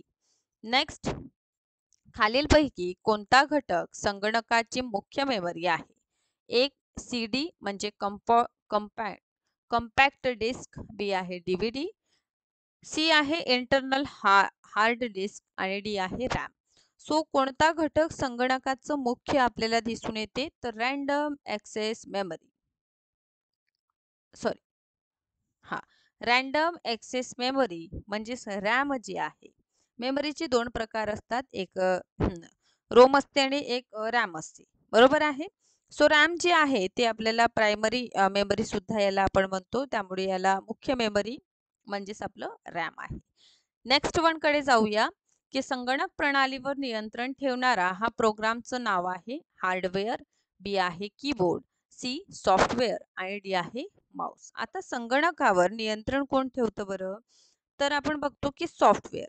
जेव्हा आपण संगणक जे आहे यातला निर्देश देत असतो, तेव्हा ते निर्देशन संगणकावर काय प्रोग्रामाची गरज असते, प्रोग्राम सॉफ्टवेअर असं आपण पाहिलेलं आहे. सो प्रोग्राम सॉफ्टवेअर हे कार्य जे आहे ते करीत असताना आपल्याला दिसून येतं. त्यामुळे योग्य उत्तर आहे ऑप्शन क्रमांक सी. ठीक आहे. सो सॉफ्टवेअर उपयोगाशिवाय बहुतांश कम्प्युटर जे आहे ते रिकामे होऊन जाईल, त्याचं युजच नसेल. ठीक आहे. उदाहरणार्थ गुगल आहे, गुगलचे क्रोम ब्राउझर हे एक सॉफ्टवेअर आहे. जर या सॉफ्टवेअरचा उपयोग आपल्या मोबाईल किंवा संगणकावर केलेला नसेल तर वाचू शकत नाही आपण. ऑपरेटिंग सिस्टम हे कोणत्या प्रकारचं सॉफ्टवेअरचे उदाहरण आहे? अनुप्रयोग म्हणजे ॲप्लिकेशन सॉफ्टवेअर, बी आहे सिस्टम सॉफ्टवेअर, सी आहे युटिलिटी म्हणजे उपयोगिता सॉफ्टवेअर किंवा थीसची नन नन ऑफ दिस. ठीक आहे. सो आपण ऑपरेटिंग सिस्टम बघतो. सिस्टम सॉफ्टवेअरचा हा काय आहे उदाहरण आहे, म्हणजेच इथे ऑप्शन क्रमांक बी आपलं योग्य उत्तर आहे. नेक्स्ट वन आपण बघतो CPU is also known as. CPU ला काय म्हणतात? संगणकाचा मेंदू, B processor, C central processing unit म्हणतात की वरीलपैकी सर्व. आता सीपीयू ला आपण वरीलपैकी सर्व म्हणणार, कारण सीपीयू जी आहे सेंट्रल प्रोसेसिंग युनिट याचं फुल फॉर्म होणार. हा एक प्रोसेसर आहे आणि सोबतच संगणकाचा हा मेंदू आहे. म्हणून इथे योग्य उत्तर ऑप्शन क्रमांक डी आपल्याला दिसून येतं. नेक्स्ट, संगणकाचे कोणते छोटे एकक संगणकातील सर्व अंकगणितीय आणि तार्किक कार्य करते? ए सी यू म्हणजे कंट्रोल युनिट, बी आहे A L U arithmetic logic unit, C processor आणि डी आहे ऑल ऑफ दिस. सो बघा, संगणकाचे गणितीय म्हणजे अंकगणितीय तर्क कुठे करतात? म्हणजे जोडणे, घटा करणे, वजा करणे, गुणिले करणे, हे हे सगळं कुठे केलं जातं? ALU म्हणजे अर्थमॅटिक लॉजिक युनिट मध्ये. त्यामुळे बी इथे योग्य उत्तर आहे. नेक्स्ट, मशीन लँग्वेज कोणत्या स्वरूपात असतात? ए ABC, बी आहे सिम्बॉलिक, सी आहे 0 1 आणि डी आहे ABC. सो मला सांगा, मशीन्स लँग्वेज आपण बघतो याचं फॉर्मॅट काय आहे? ऑब्वियसली मशीन लँग्वेज 0 1 ना, हा हेच समजते. त्यामुळे इथे योग्य उत्तर ऑप्शन क्रमांक सी आहे. नेक्स्ट, खालीलपैकी कोणते ऑपरेटिंग सिस्टमचे उदाहरण आहे? Windows and Android, B MS world, C आहे प्ले स्टोर, सी आहे डी आहे photoshoot. So Windows and Android हे ऑपरेटिंग सिस्टमचे काय आहे उदाहरण आपल्याला दिसून येते. आता बघा, ऑपरेटिंग सिस्टम अँड्रॉइड आहे, iOS आहे, सिटोस, लिनक्स आहे, मॅक OS आहे, युनिक्स आहे, MS विंडोज आहे. हे सगळं काय आहे? ऑपरेटिंग सिस्टमचे हे उदाहरण आहे. याचं स्क्रीनशॉट नक्कीच घ्या. योग्य उत्तर आहे इथे ऑप्शन क्रमांक A. Okay. Next one, GUI चे पूर्ण रूप काय? ठीक आहे. GUI general unit interval, B आहे graphical user interface, C general unit of India आणि डी आहे नन ऑफ दिस. सो याला आपण काय बघतो? Graphic user interface. योग्य उत्तर काय आहे? Graphic user interface. Full form विचारतात ICT मध्ये, म्हणून सगळेच फुल फॉर्म व्यवस्थितरित्या आपल्याला करून जावं लागेल. MS वर्ल्ड हे कोणत्या प्रकारचं सॉफ्टवेअरचे उदाहरण आहे? A application software, B utility software, C operating software operating system की डी सिस्टम सॉफ्टवेअर. सो आपण बघतो की MS वर्ल्ड जे आहे हे ॲप्लिकेशन सॉफ्टवेअर आहे. काय आहे? MS वर्ल्ड हे ॲप्लिकेशन सॉफ्टवेअर आहे. ठीक आहे. सो या अनुषंगाने इथे ऑप्शन क्रमांक ए योग्य उत्तर आहे. खालीलपैकी कोणते अनुप्रयोग सॉफ्टवेअर नाही, म्हणजेच कोणतं ॲप्लिकेशन सॉफ्टवेअर नाही? ए MS वर्ल्ड, बी आहे लिनक्स, सी आहे MS पॉवर पॉइंट आणि डी आहे वरील यापैकी काहीही नाही. सो आपण बघतो की लिओनिक्स जे आहे हे ॲप्लिकेशन सॉफ्टवेअरचं उदाहरण नाही. सो योग्य उत्तर ऑप्शन बी आहे. नेक्स्ट, संपूर्ण कार्यक्रमाचे मशीन लँग्वेजमध्ये रूपांतर कोण करतं? ए असेंबलर, बी आहे इंटरप्रेटर, सी आहे कंपिलर आणि डी आहे गुगल ट्रान्सलेटर. सो आपण संपूर्ण मशीन लँग्वेजचं रूपांतर जे आहे, ट्रान्सलेट जे आहे ते कंपायलर मध्ये बघतो. त्यामुळे योग्य उत्तर इथे काय आहे? ऑप्शन क्रमांक सी आहे. नेक्स्ट, पीसी चा फुल फॉर्म काय? प्रायव्हेट कम्प्युटर, बी आहे पर्सनल कम्प्युटर, सी आहे प्राइसलेस कम्प्युटर की option D none of this. So PC म्हणजे काय आहे? पर्सनल आहे, वैयक्तिक संगणक, पर्सनल कम्प्युटर याला आपण म्हणतो. बी इथे योग्य उत्तर आहे. संगणक फाईल्स कॉपी करण्यासाठी शॉर्टकट काय आहे? A control plus V, B control plus C, C control plus B की डी कंट्रोल प्लस एक्स. ठीक. सो फाईल आपल्याला जर कॉपी करायचा आहे तर फाईल कॉपी करण्यासाठी कंट्रोल प्लस सी आपण यूज करणार आहोत है ना. म्हणून इथे योग्य उत्तर ऑप्शन क्रमांक बी आहे. नेक्स्ट वन कडे आपण जाऊया. नेक्स्ट आपल्याला आहे की कोणत्या ऑनलाईन पोर्टलवर उच्च माध्यमिक स्तरापासून तर पदवी स्तरापर्यंतचा पाठ्यक्रम आहे? ए swayam.government.in, बी ndi.iikgp.ac.in, सी आहे course.government.in की ऑप्शन डी आहे यापैकी काहीही नाही. योग्य उत्तर आहे स्वयं. ठीक आहे .government.in. यावर आपण बघतो की उच्च माध्यमिक स्तरापासून तर पदव्युत्तर स्तरापर्यंतचा कार्यक्रम जे आहे ते आपल्याला इथे दिसून येतं. त्यामुळे योग्य उत्तर स्वयं. नेक्स्ट बघा, गुगल, याहू, MSN, नेटकॅप, नेव्हिगेटर हे काय आहे? कशाची उदाहरण आहे? हे व्हायरस आहे, बी हॉटबॉक्स आहे, सी युजर नेम्स आहे की हे सर्च इंजन आहे. सो आपण गुगल, yahoo.com आहे ना, नेटकॅप, नेव्हिगेटर हे सगळं काय आहे? हे सगळं सर्च इंजन आहे. त्यामुळे योग्य उत्तर इथे काय होणार आहे? ऑप्शन क्रमांक डी होणार. नेक्स्ट, पॉवर पॉइंट फाईल्सचा एक्सटेन्शन काय होतो? .ppx, बी आहे .ppt, सी .pxt आणि डी आहे .ptx. सो पॉवर पॉइंट फाईल्सचा .ppt आपण म्हणतो. त्यामुळे योग्य उत्तर ऑप्शन क्रमांक बी आहे. पर्यावरण कायदा कधी मंजूर झाला?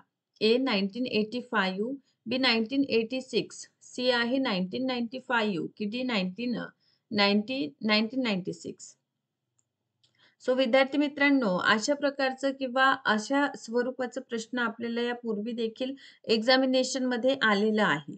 ठीक आहे. सो हा संपूर्ण भाग सो लक्षात घ्या. व्हेरी करेक्ट आन्सर आहे 1986. पर्यावरण कायदा जो आहे 1986 ला जे आहे समाप्त करण्यात आलेला आपल्याला दिसून येतं आणि या कायद्यामध्ये जे आहे राज्यघटनेचं कलम 253 नुसार तो समाप्त करण्यात आलेला आपण बघतो. एन्व्हायरमेंट प्रोटेक्शन ऍक्ट या संबंधित यापूर्वी देखील प्रश्न आलेला आहे. सो नेक्स्ट आहे, in which state the Indira Gandhi wildlife सँच्युरी लोकेटेड. सो इंदिरा गांधी वन्यजीव अभयारण्य कोणत्या राज्यात आहे? A Tamil Nadu, B Karnataka, C Kerala आणि D Telangana. So very correct answer Tamil Nadu येथे आहे. इंदिरा गांधी वन्यजीव अभयारण्य जे आहे अनामलाई व्याघ्र प्रकल्पाचे जुने नाव आहे. हे तमिळनाडूतील अनामलाई पर्वतरांगेमध्ये वसलेलं आहे. हे कोइंबतूर आणि तिरुप्पूर जिल्ह्यात आहे. सोनेरी हरिण, बिबळा, रानडी हरिण, भुकणारे हरण, सामान्य लंगूर इत्यादींचा हा परिसर आहे. येथे पश्चिम घाटातील 15 ते 16 पक्ष्यांच्या प्रजाती आढळतात. याशिवाय 250 हून अधिक प्रजातींचे पक्षी देखील आढळतात. समोरचा प्रश्न आहे, जागतिक जल दिन कधी साजरा केला जातो? ए 21 मार्च, बी आहे 22 मार्च, सी 23 मार्च की डी 24 मार्च. सो जागतिक जल दिन, water day, world water day आपण कधी सेलिब्रेट करतो? सो ऑब्विसली 12 मार्चला आपण जागतिक जल दिन साजरा करतो. ठीक आहे. कशासाठी? तर एक प्रकारचं जल ही जीवन है हा जो लोगो आहे याविषयी लोकांना अवेअरनेस असावं. जसं पर्यावरणासंबंधित पर्यावरण दिवस आपण म्हणजे बघा एक तर पर्टिक्युलर डेज जी आपण सेलिब्रेट करीत असतो त्यामागे एक स्पेसिफिक उद्देश असतं की पर्यावरणाची सतर्कता असावी, जाणीव जागृती लोकांमध्ये असावी. ठीक आहे. सो यासाठी आपण विविध डेज जे आहे ते साजरे करीत असतो आणि हे आपल्या परीक्षेमध्ये देखील विचारतात. समोरचा प्रश्न आहे सन 2022 पर्यंत भारत सरकारचा हवामान बदल कृती आराखड्यांचे उद्दिष्ट काय आहे? ठीक आहे.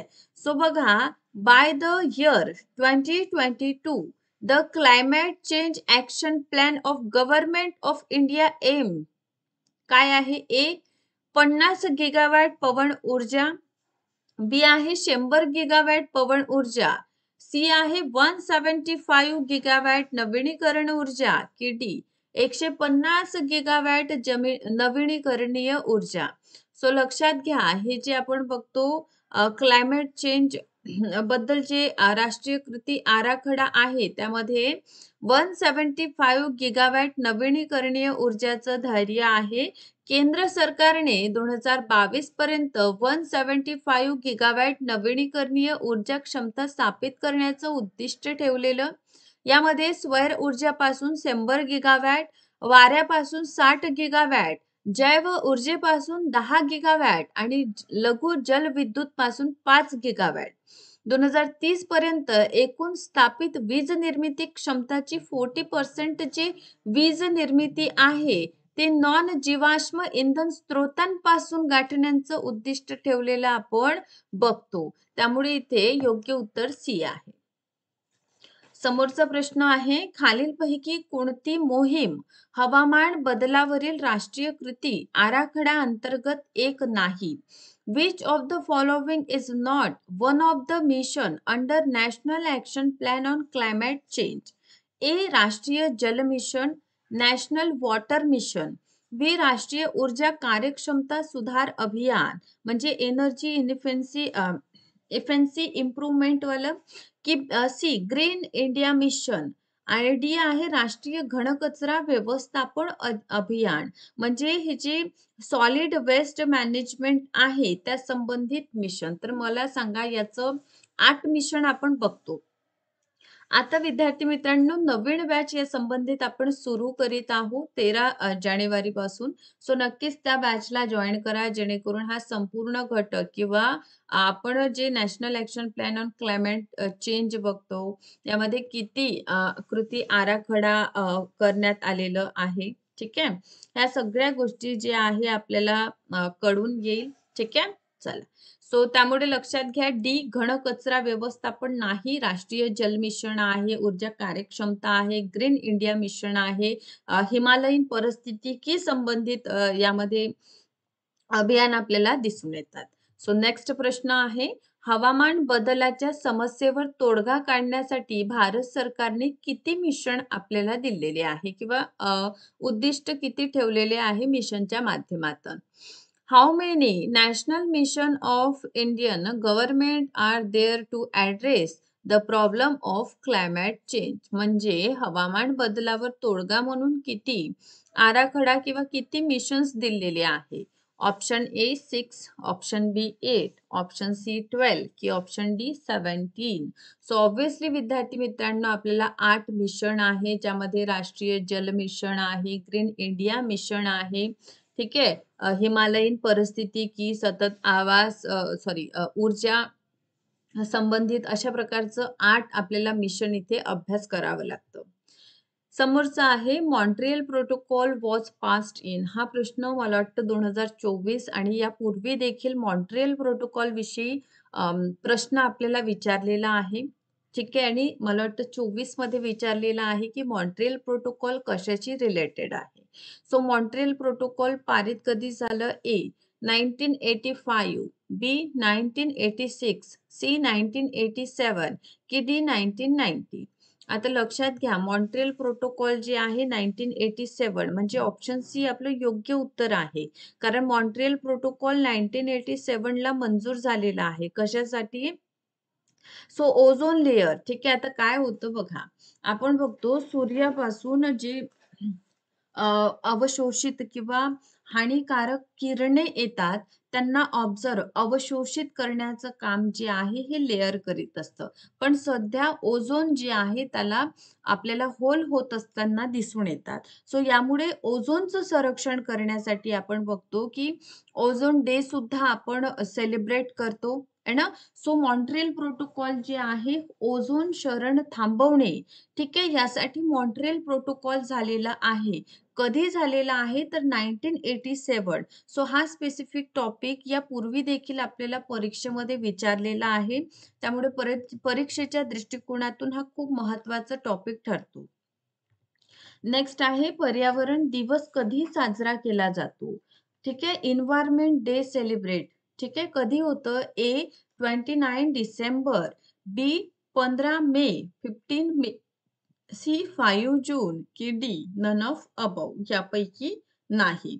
सो ऑब्व्हियसली पर्यावरण कायदा आपण बघतो, पर्यावरण दिवस बघतो, जल संबंधित वॉटर डे आपण सेलिब्रेट करतो. तर विद्यार्थी मित्रांनो, एन्व्हायर्नमेंट संबंधित जी आपलं पर्टिक्युलर युनिट आहे, या युनिटमध्ये हा संपूर्ण भाग आपल्यासाठी महत्त्वाचा ठरतो. सो त्यामुळे पर्यावरण दिवस कधी सेलिब्रेट केला जातो तर 5 जूनला पर्यावरण दिवस साजरा केला जातो, जेणेकरून पर्यावरणासंबंधित आपण सतर्क, आपल्याविषयी जाणीव असावी, जागृती असावी, की पर्यावरण जर आपण दूषित केलेलं तर त्याचं निगेटिव्ह इम्पॅक्ट मानवी जीवनावरच आपल्याला होताना दिसून येईल. त्यामुळे 5 जून हा पर्यावरण दिवस म्हणून आपण साजरा करतो. नेक्स्ट आपल्याला दिसून येतं, की in which of the following year the national work plan on climate change in India was announced. खालीलपैकी कोणत्या वर्षी भारतात जलवायू परिवर्तन यावर राष्ट्रीय कार्ययोजना घोषित झाली? ए 2008, बी 2005, सी 2003 की डी 1998. सो आपल्याला राष्ट्रीय कार्ययोजना यांची घोषणा कधी दिसून येतं तर 2008 मध्ये. ठीक आहे. सो 2008 मध्ये आपण काय बघतो, क्लायमेट चेंज यावर जे नॅशनल वर्क प्लॅन आहे, ऍक्शन प्लॅन आहे, त्याचं घोषणा करण्यात आलेलं आणि त्यावेळी प्रधानमंत्री डॉक्टर मनमोहन सिंग आपल्याला दिसून येतं. ठीक आहे. चला. सो नेक्स्ट प्रश्न आहे, पहिली आंतरराष्ट्रीय पृथ्वी शिखर परिषद कुठे आयोजित झालेली? Okay. So where the first international earth summit was held? A Kyoto, B Rio de Janeiro, C Nai Delhi की डी न्यूयॉर्क. सो ऑब्व्हियसली विद्यार्थी मित्रांनो, हे जे आपल्याला अर्थ समिट दिसून येतं, हे अर्थ समिट देखील आपल्या परीक्षेच्या दृष्टिकोनातून महत्त्वपूर्ण ठरतं. आणि एन्व्हायर्नमेंट संबंधित जितके पण समिट झालेले आहे, त्या सगळ्याच भागातून प्रश्न आपल्याला दिसून येतं. ठीक आहे. सो इथे आपल्याला दिसून येतं ऑप्शन क्रमांक बी जे आहे रियो दी जेनेरियो, इथे काय झालेली आहे, पृथ्वी शिखर संमेलनाचं आयोजन आपल्याला दिसून येतं. त्यामुळे ते योग्य उत्तर ऑप्शन क्रमांक बी आहे. समोरचा प्रश्न आहे, 1992 मध्ये पृथ्वी शिखर परिषद डॅश इथे आयोजित करण्यात आली. है ना? In 1992 the earth summit was held at A China, B Canada, C India म्हणजे भारत, डी ब्राझील. तर मला सांगा, पृथ्वी शिखर संमेलन कुठे झालं आहे? रियो दी जेनेरियो इथे झालेलं आपल्याला दिसून येतं. पण कुठे आपल्याला दिसून येतं? So very correct answer is D. ठीक आहे. सो आपल्याला ब्राझीलला दिसून येतं. संयुक्त राष्ट्र पर्यावरण आणि विकास यावरील परिषद जी आहे, ज्याला आपण पृथ्वी शिखर संमेलन म्हणतो. ठीक आहे. हे झालेलं आहे 3 ते 14 जून 1992. कुठे? ब्राझीलमधील रियो दी जेनेरियो या ठिकाणी हे आयोजित केलेलं आपल्याला दिसून येतं. त्यामुळे इथे योग्य उत्तर आपल्याला ऑप्शन क्रमांक डी ब्राझील असल्याचं दिसून येतं. नेक्स्ट आहे, the United Nation framework convention on climate change म्हणजे UNFCCC ठीक आहे, इज ऑल्सो नो ॲज म्हणजे United Nation framework convention on climate change, ज्याला UNFCCC म्हणतात. अन्य नाव काय आहे? Kyoto protocol option A, B global summit option B, C Vienna परिषद म्हणजे व्हिएना कॉन्फरन्स, की D Montreal protocol. So UNFCCC ला जे आहे आपण ग्लोबल समिट या नावाने देखील ओळखतो, कारण क्योटो आपण बघतो, व्हिएना आपण बघतो, मॉन्ट्रियल यांचा संबंध आपल्याला नक्कीच UNFCCC नाही. जर आपण अन्य क्योटो असू द्या, व्हिएना असू द्या किंवा मॉन्ट्रियल अभ्यास केलेला आहे, तर नक्कीच आपल्याला लक्षात येणार की याचा आन्सर जे आहे ग्लोबल समिट आहे. ओके. सो 21 मार्च 1994 मध्ये आपण बघतो UNFCCC जे आहे यांचं अंमलात आलेलं आणि 197 देशांनी त्याला मान्यता दिलेली आपल्याला दिसून येतं. ठीक आहे. सो याला आणखीन डिटेलमध्ये विद्यार्थी मित्रांनो आपण थेरिकल पार्टमध्ये अभ्यास करणार आहोत आणि हा भाग देखील आपल्या परीक्षेसाठी महत्त्वाचा आहे. ओके. चला. So which declaration was signed at the UNCED Earth Summit held at Rio de Janeiro in Brazil in 1992? So 1992 मध्ये ब्राझीलमधील रिओ दी जेनेरियो येथे झालेल्या UNCED अर्थ समिटमध्ये कोणत्या घोषणेवर स्वाक्षरी केली गेली? ए आहे एजेंडा 39, बी आहे एजेंडा 90, सी आहे एजेंडा 22, की डी एजेंडा 21.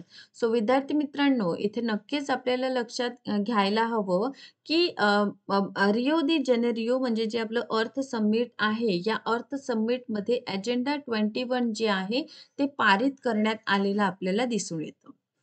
समोरच्या प्रश्नाकडे आपण जाऊया. कार्टाजेना प्रोटोकॉल कशाशी संबंधित आहे? Which is the Cartagena protocol related to? A जैव सुरक्षा करार, बी प्रदूषण, सी ओझोन चा हळूहळू ऱ्हास, की डी हवामान बदल. सो कार्टाजेना कशाशी संबंधित आहे? सो कार्टाजेना आपल्याला दिसून येतं जैव सुरक्षा करार आहे कार्टाजेना प्रोटोकॉल. सो हा प्रोटोकॉल आपल्याला दिसून येतं 2003 मध्ये अंमलात आलेलं. ठीक आहे. नेक्स्ट आहे नागोया प्रोटोकॉल कधी अंमलबजावणी झालेली? नागोया कधी आलेला आहे? ए 2010, बी 2011, सी 2012, की 2013. आता बघा नागोया प्रोटोकॉल या संबंधित विचारलेला आहे, तर व्हेरी करेक्ट आन्सर आहे ए, नागोया 2010 मध्ये झालेला आपल्याला दिसून येईल. तर 29 ऑक्टोबर 2010 रोजी ANS 2010 प्रोटोकॉल जे आहे नागोया प्रोटोकॉल संमित झालेला आहे. 1992 च्या जैवविविधता करार म्हणजे CBD याचा हा काय आहे पुरवणी करार आपल्याला नागोया प्रोटोकॉल दिसून येतं. सो समोरचा प्रश्न आहे the Kyoto protocol was implement in this year. Kyoto कधी कोणत्या वर्षी लागू करण्यात आलेला? ए 2005, बी आहे 1997, सी 2000, की डी 2002. सो क्योटो प्रोटोकॉल याविषयी आपल्याला विचारलेला आहे, तर क्योटो प्रोटोकॉल ऑप्शन क्रमांक ए 2005 मध्ये क्योटो प्रोटोकॉल जे आहे ते लागू करण्यात आलेलं आपल्याला दिसून येतं. ठीक आहे. सो क्योटो प्रोटोकॉल ही एक अशी यंत्रणा आहे जी औद्योगिक राष्ट्रांना हरितगृह वायूंचे उत्सर्जन कमी करण्यासाठी, आता हा पूर्णतः ग्रीन हाऊस गॅसेस संबंधित आहे, जे United Nation institution on climate चेंजच्या उद्देशाने आलेला आहे. 1997 मध्ये स्वीकारण्यात आला. या प्रक्रियेत 55% सदस्य देशांनी मान्यता आवश्यक करण्यात आलेली आणि 2004 मध्ये रशियाने मान्यता दिल्यानंतर 2005 मध्ये जे आहे क्योटो प्रोटोकॉल अस्तित्वात आलेला. ठीक आहे. सो बघा क्योटो कशासाठी झालेला आहे? ग्रीन हाऊस गॅसेस उत्सर्जन कमी करण्यासाठी क्योटो प्रोटोकॉल झालेला आहे.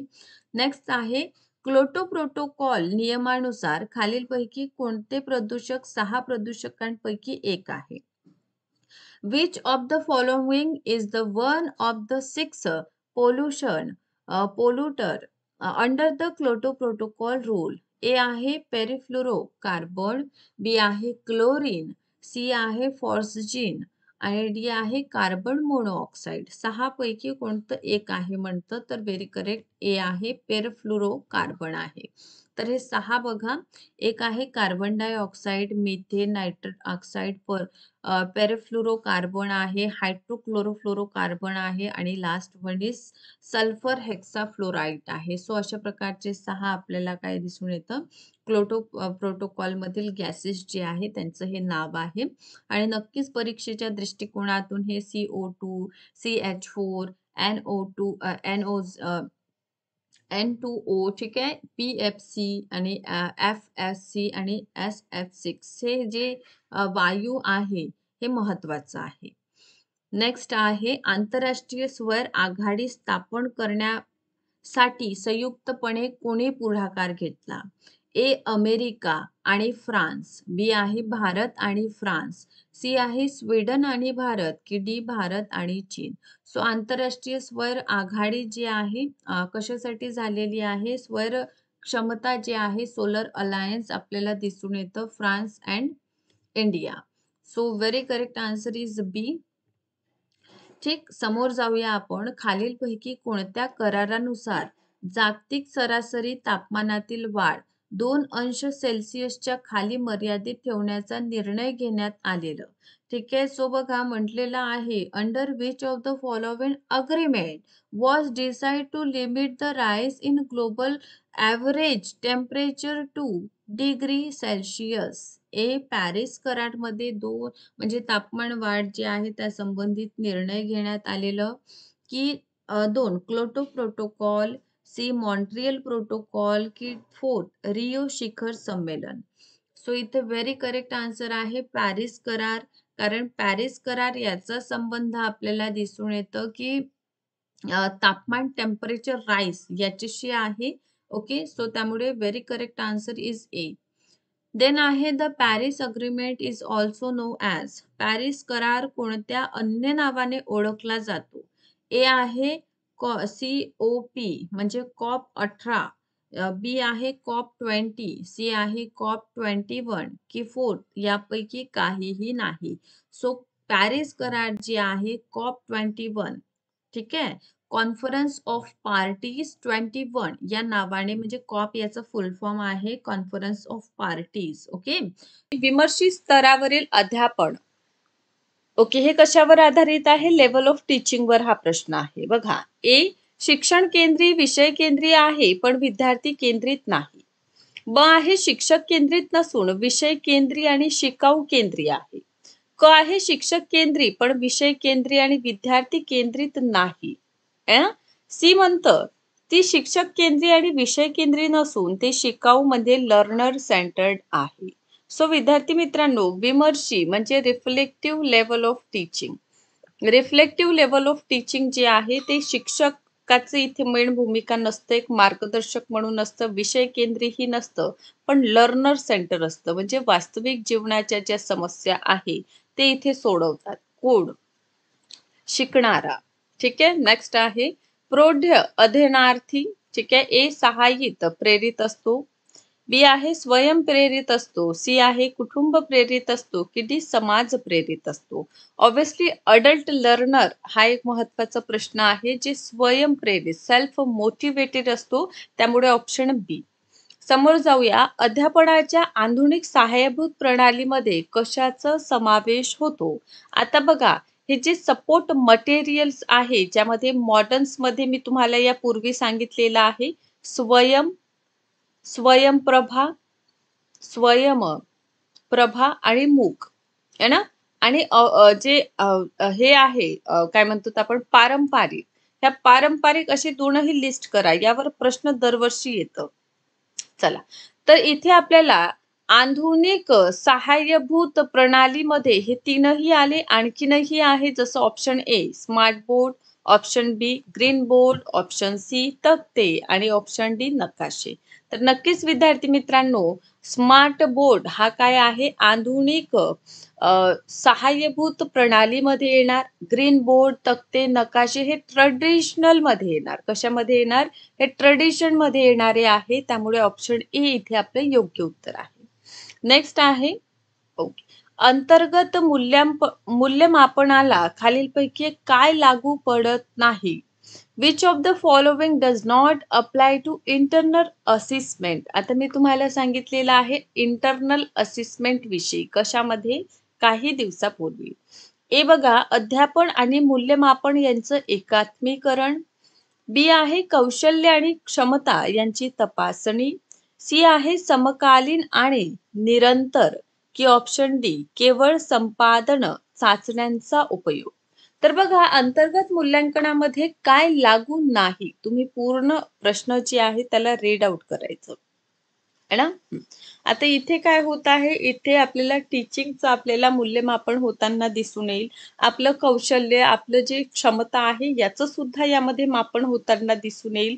समकालीन प्रेडिक्शन किंवा कंटिन्युअस आपलं इव्हॅल्युएशन होत असतं, कारण हा आपल्याला दिसून येतं फॉर्मेटिव्ह इव्हॅल्युएशन आहे. फॉर्मेटिव्ह इव्हॅल्युएशनलाच आपण अंतर्गत मूल्यमापन असंही म्हणतो.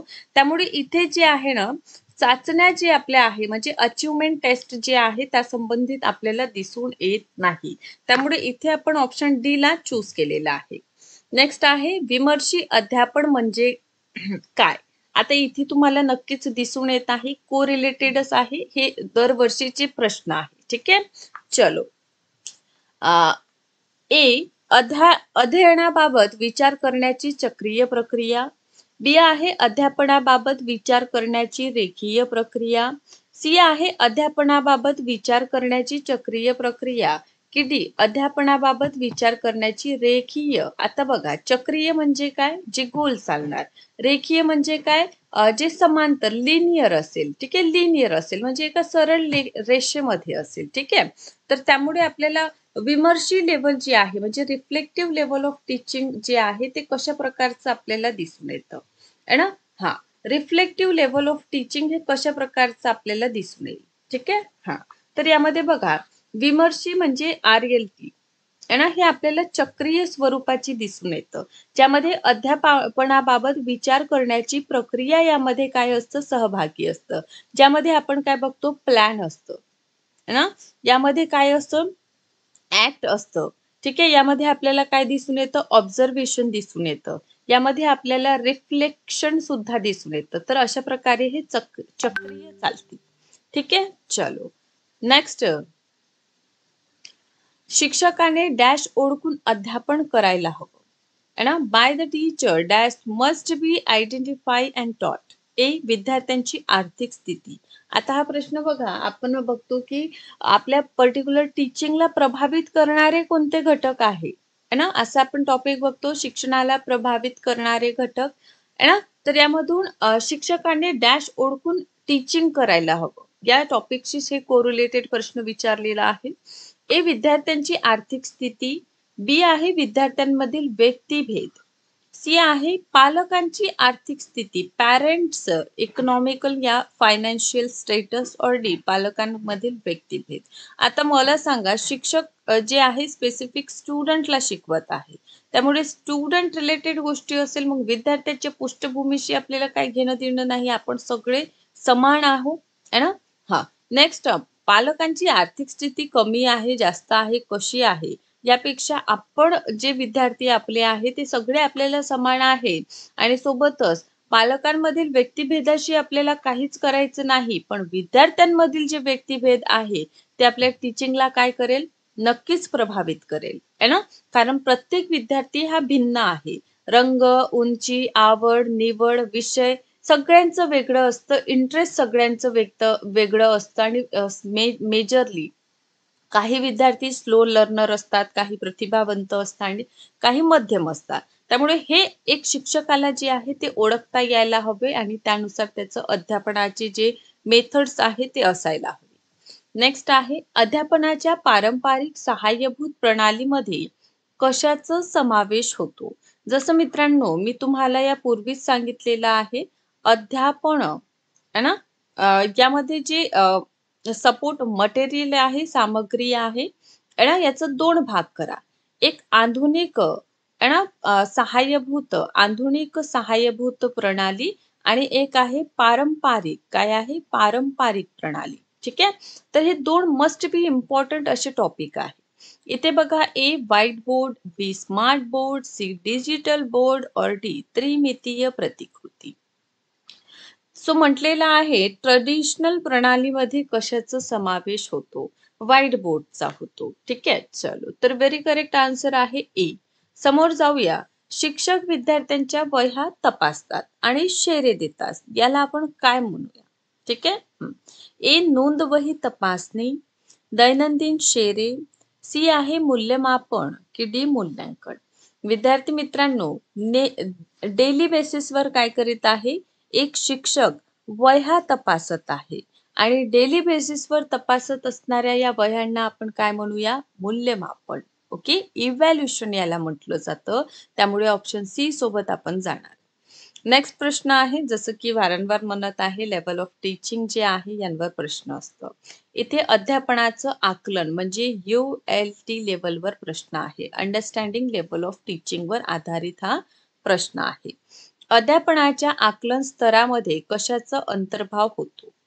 एक स्मरण, बी अभियोग्यता, सी मर्मसृष्टी म्हणजे इन्साइट और डी सर्जनशीलता. है ना? तर अध्यापनामध्ये आपल्याला कशाचं दिसून येतं? ए आहे 1 आणि 2, बी आहे 2 आणि 3, सी आहे 1 आणि 3 आणि डी आहे 2 आणि 4. तर नक्कीच विद्यार्थी मित्रांनो, इथे स्मरणांचा समावेश होईल आणि इथे आपल्याला इन्साइट याचा समावेश ULT मध्ये दिसून येतं. कशामध्ये? ULT understanding level of teaching मध्ये आपल्याला समावेश दिसून येतो. सो आपण समोर जाऊया. समोरचा प्रश्न आहे, मानवाच्या जीवनातील सर्वोच्च बौद्धिक सुपीकतेचा काळ कोणता आहे? है ना? हा हायेस्ट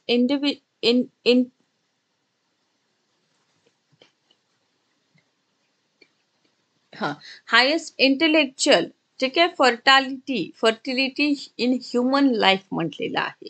म्हणजे आपलं जे बौद्धिक पातळी आहे त्याचा सर्वाधिक विकास कोणत्या अवस्थेत होतो?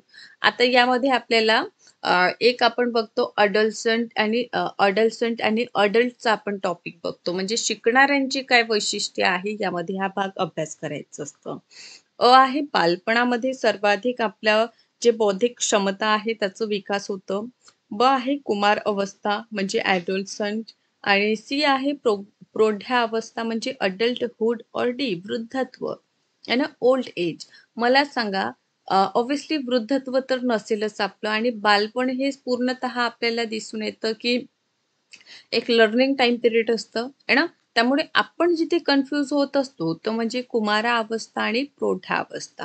तर कन्फ्यूज न होता प्रौढावस्था हे आपल्या पर्टिक्युलर विकासाचं जे आहे, बौद्धिक विकासाचा जो आहे सर्वोच्च काळ आहे.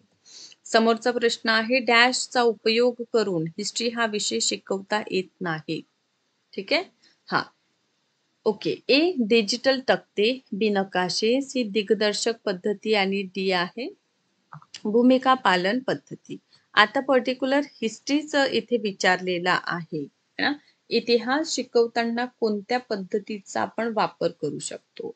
तर इथे नक्कीच विद्यार्थी मित्रांनो, पर्टिक्युलर हिस्ट्री हा सब्जेक्ट शिकवताना जे आहे आपण डिजिटल तक्ते वापरू शकतो है ना. डिजिटल तक्ते जे आहे त्याचा आपण वापर करू शकतो है ना.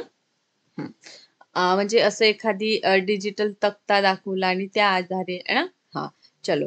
देन नकाशे, ऑब्व्हियसली पर्टिक्युलर युद्ध समजा या प्लेसवर झालेला आहे तर ते आपल्याला काय करावं लागेल? नकाशाच्या आधारे दर्शवावं लागेल. भूमिका पालन, ऐतिहासिक घटना म्हणा किंवा एखादी रोल प्ले जी आहे इतिहासाचं, त्या संबंधित भूमिका आपण घेऊ शकतो. पण दिग्दर्शक पद्धती जी आहे ते कॉमन यूज होणारी पद्धत आहे है ना. यामध्ये जी आहे फिजिकल ॲक्शन संबंधित घेतलं जात नाही. ठीक आहे. त्यामुळे इथे आपण ऑप्शन सी स्किप करूया. दिग्दर्शक पद्धती याला आपण इतिहास अभ्यासताना यूज करत नाही. नेक्स्ट आहे निरपेक्ष आणि सापेक्ष श्रेयांकीकरण हे श्रेयांकीकरणाचे प्रकार आहे. आता हा एक महत्वाचा टॉपिक, एक न्यू टॉपिक म्हणून आपल्याला पाहायला मिळतं. तर याला तुम्ही काय करा? अभ्यास करा. ए आहे अप्रत्यक्ष पद्धत, बी आहे प्रत्यक्ष पद्धत, सी विशेष आणि डी प्रामाणिक. प्रमाणित. ठीक आहे, तर हे मी नक्कीच तुम्हाला क्लासमध्ये सांगणार. तर व्हेरी करेक्ट आन्सर आहे प्रमाणित, ऑप्शन डी. नेक्स्ट आहे शिक्षक डॅश स्तराच्या अध्यापनामध्ये समस्या निराकरण पद्धती वापरतो.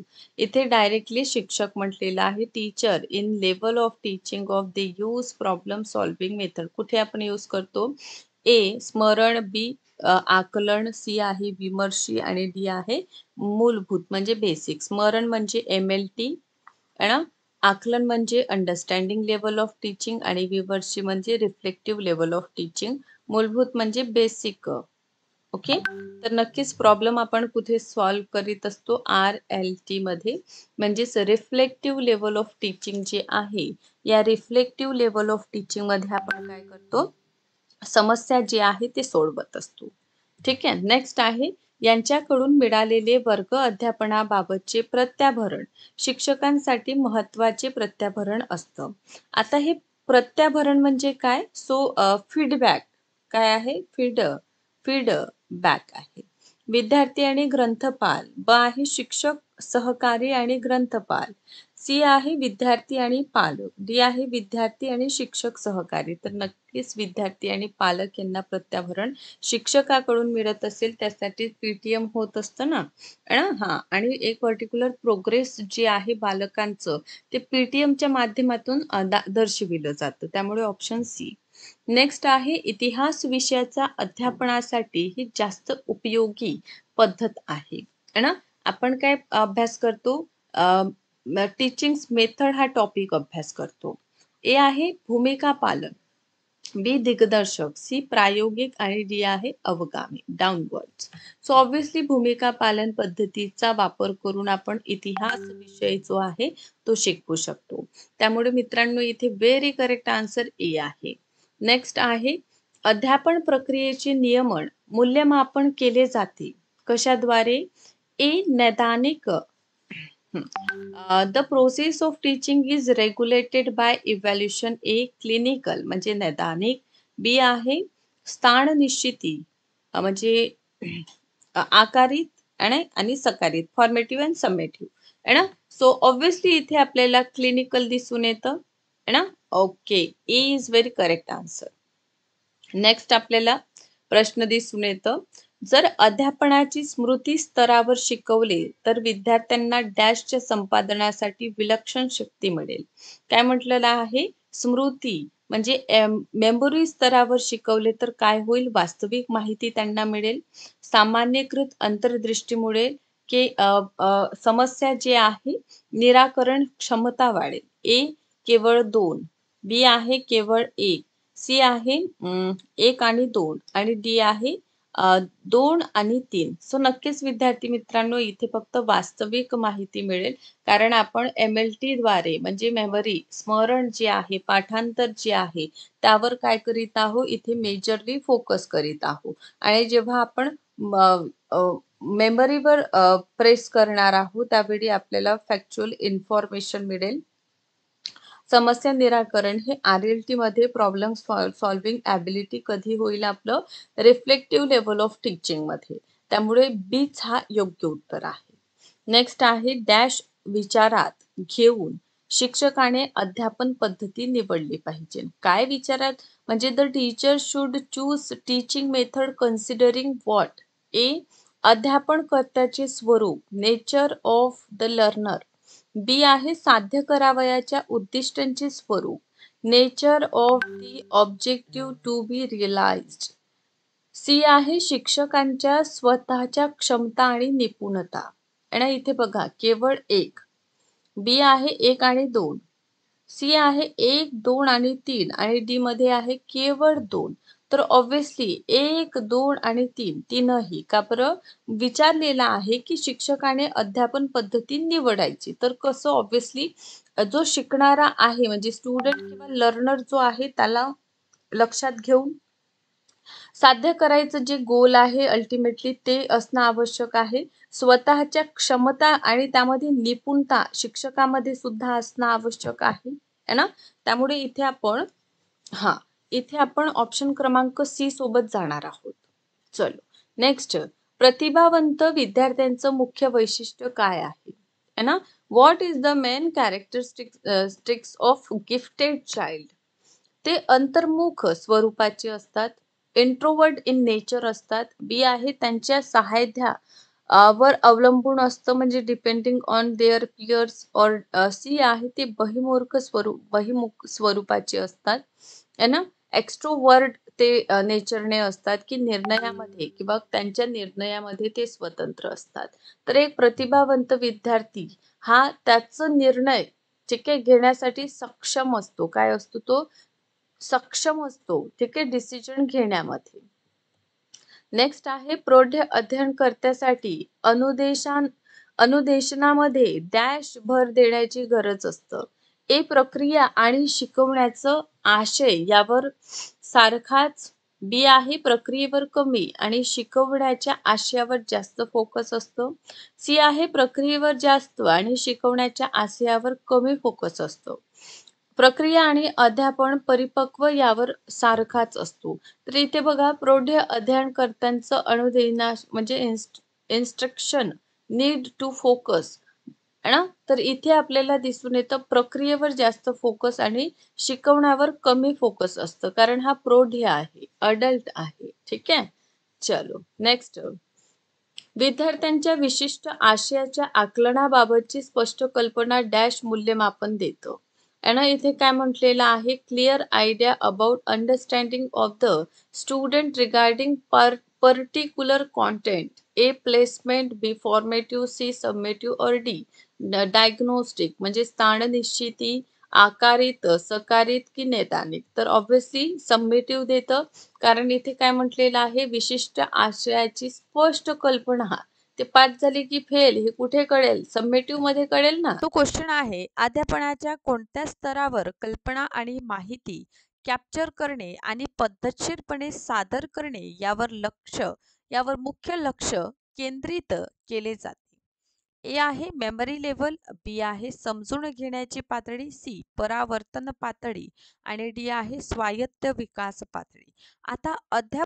आता टीचिंग ॲप्टिट्यूड मध्ये आपण लेवल ऑफ टीचिंग अभ्यास करतो. त्यामधील हा प्रश्न आहे आणि सरळ म्हटलं आहे की कल्पना आणि माहिती आपण स्मरण कुठे ठेवतो.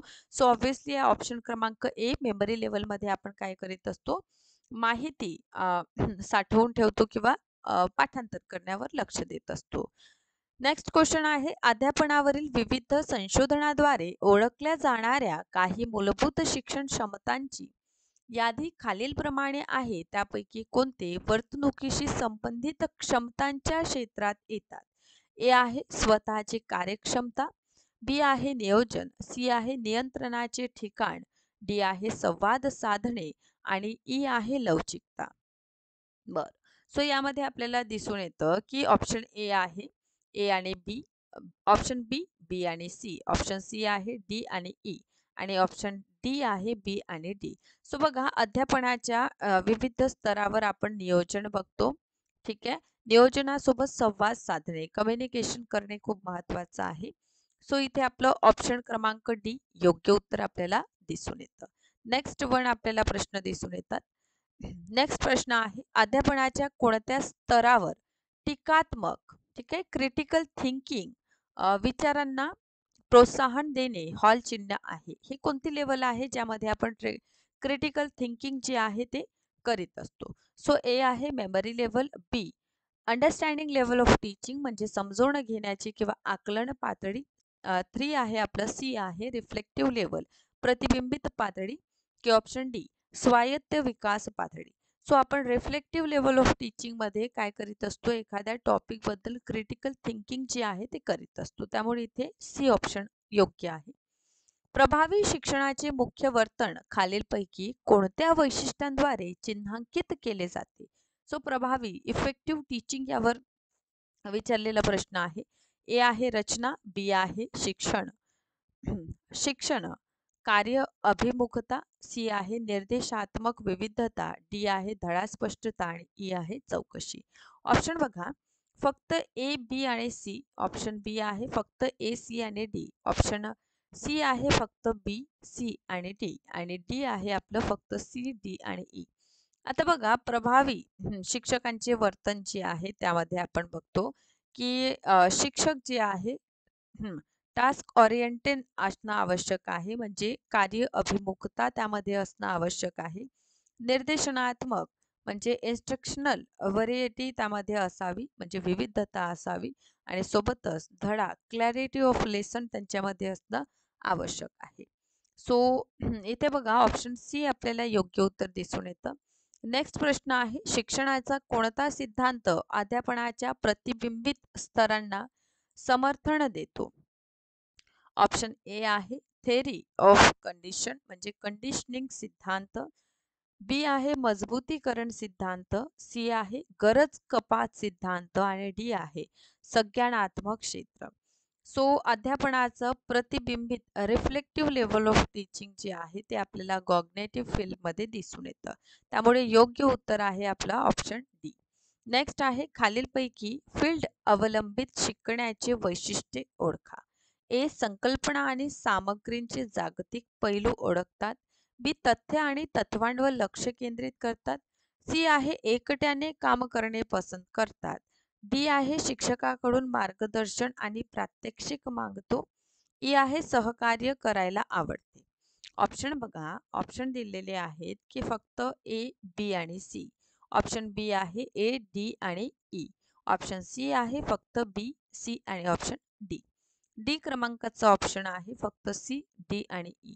सो बघा, फील्ड अवलंबून शिकणाऱ्यांचे वैशिष्ट्ये संकल्पना आणि सामग्रीचे जागतिक पैलू ओळखतात, म्हणजे ए येणार. ठीक आहे. यानंतर आपण बघतो की शिक्षकाकडून मार्गदर्शक आणि प्रात्यक्षिक म्हणजे करून दाखवण्यात येतं, म्हणून सी पण आहे. इथे आपल्याला दिसून येतं की सी पण डी पण येणार. देन आहे सहकार्य करायला आवडते. ऑब्व्हियसली जर फील्ड वर्क करीत आहोत तर आपण काय करू, सहकार्य करू, म्हणून ऑप्शन बी इथे योग्य उत्तर आहे. नेक्स्ट आहे अध्यापनाचा कोणता स्तर शोधात्मक समज म्हणून देखील नियुक्त केलेला आहे? So option A memory level, B आहे understanding level of teaching, C प्रतिबिंबित म्हणजे रिफ्लेक्टिंग आणि डी आहे ऑटोनॉमस डेव्हलपमेंट लेवल. सो अध्यापनाचा हा कोणता स्तर आहे, तर हा आहे रिफ्लेक्टिव्ह लेवल ऑफ टीचिंग, ज्याला शोधात्मक समज असंही म्हणतात. नेक्स्ट आहे फील्ड स्वतंत्र शिकण्याचे वैशिष्ट्ये. ठीक आहे. ए आहे शिक्षकाकडून मार्गदर्शन आणि प्रात्यक्षिक मागणे, बी आहे अभ्यासक्रम सामग्रींचं तपशीलवार लक्ष केंद्रित करते, सी आहे स्पर्धा करायला आवडते, डी आहे संकल्पना वैयक्तिक अनुभवाशी संबंधित आहे आणि ई आहे स्वतः किंवा स्वतःशी संबंधित माहिती आयोजित करू शकतो. ऑप्शन बघा ए, बी आणि सी. ऑप्शन बी आहे ए, सी आणि डी. ऑप्शन सी आहे बी, सी आणि ई आणि ऑप्शन डी आहे फक्त सी, डी आणि ऑप्शन ई. सो योग्य उत्तर इथे आहे ऑप्शन बी. यामध्ये बघा शिक्षकाकडून मार्गदर्शन आपल्याला फील्ड वर्कमध्ये मिळतं. फील्ड वर्कमध्ये प्रात्यक्षिक आपल्याला गोष्टी दिसून येतात. स्पर्धा करायला आवडते कारण कॉम्पिटिशन समोरच असेल. आणि डी मध्ये बघा की संकल्पना वैयक्तिक अनुभवाशी. आता बघा फील्ड वर्क करीत असताना आपल्या स्वतःला अनुभव सुद्धा येणार आहे ना. चला, नेक्स्ट प्रश्न आहे खालीलपैकी कोणते अध्यापनाचे परिणामकारकतेचे प्रमुख वर्तन म्हणून संशोधनातून स्पष्ट होते? ए विद्यार्थ्यांना कल्पना आणि योगदान वापरणे, बी आहे रचना, सी आहे शिक्षक कार्याभिमुखता आणि डी आहे शिक्षक प्रभावितता. सो आपण बघतो की परिणामकारक वर्तन, ठीक आहे, अध्यापनात विद्यार्थ्यांच्या कल्पना आणि योगदान वापरणे.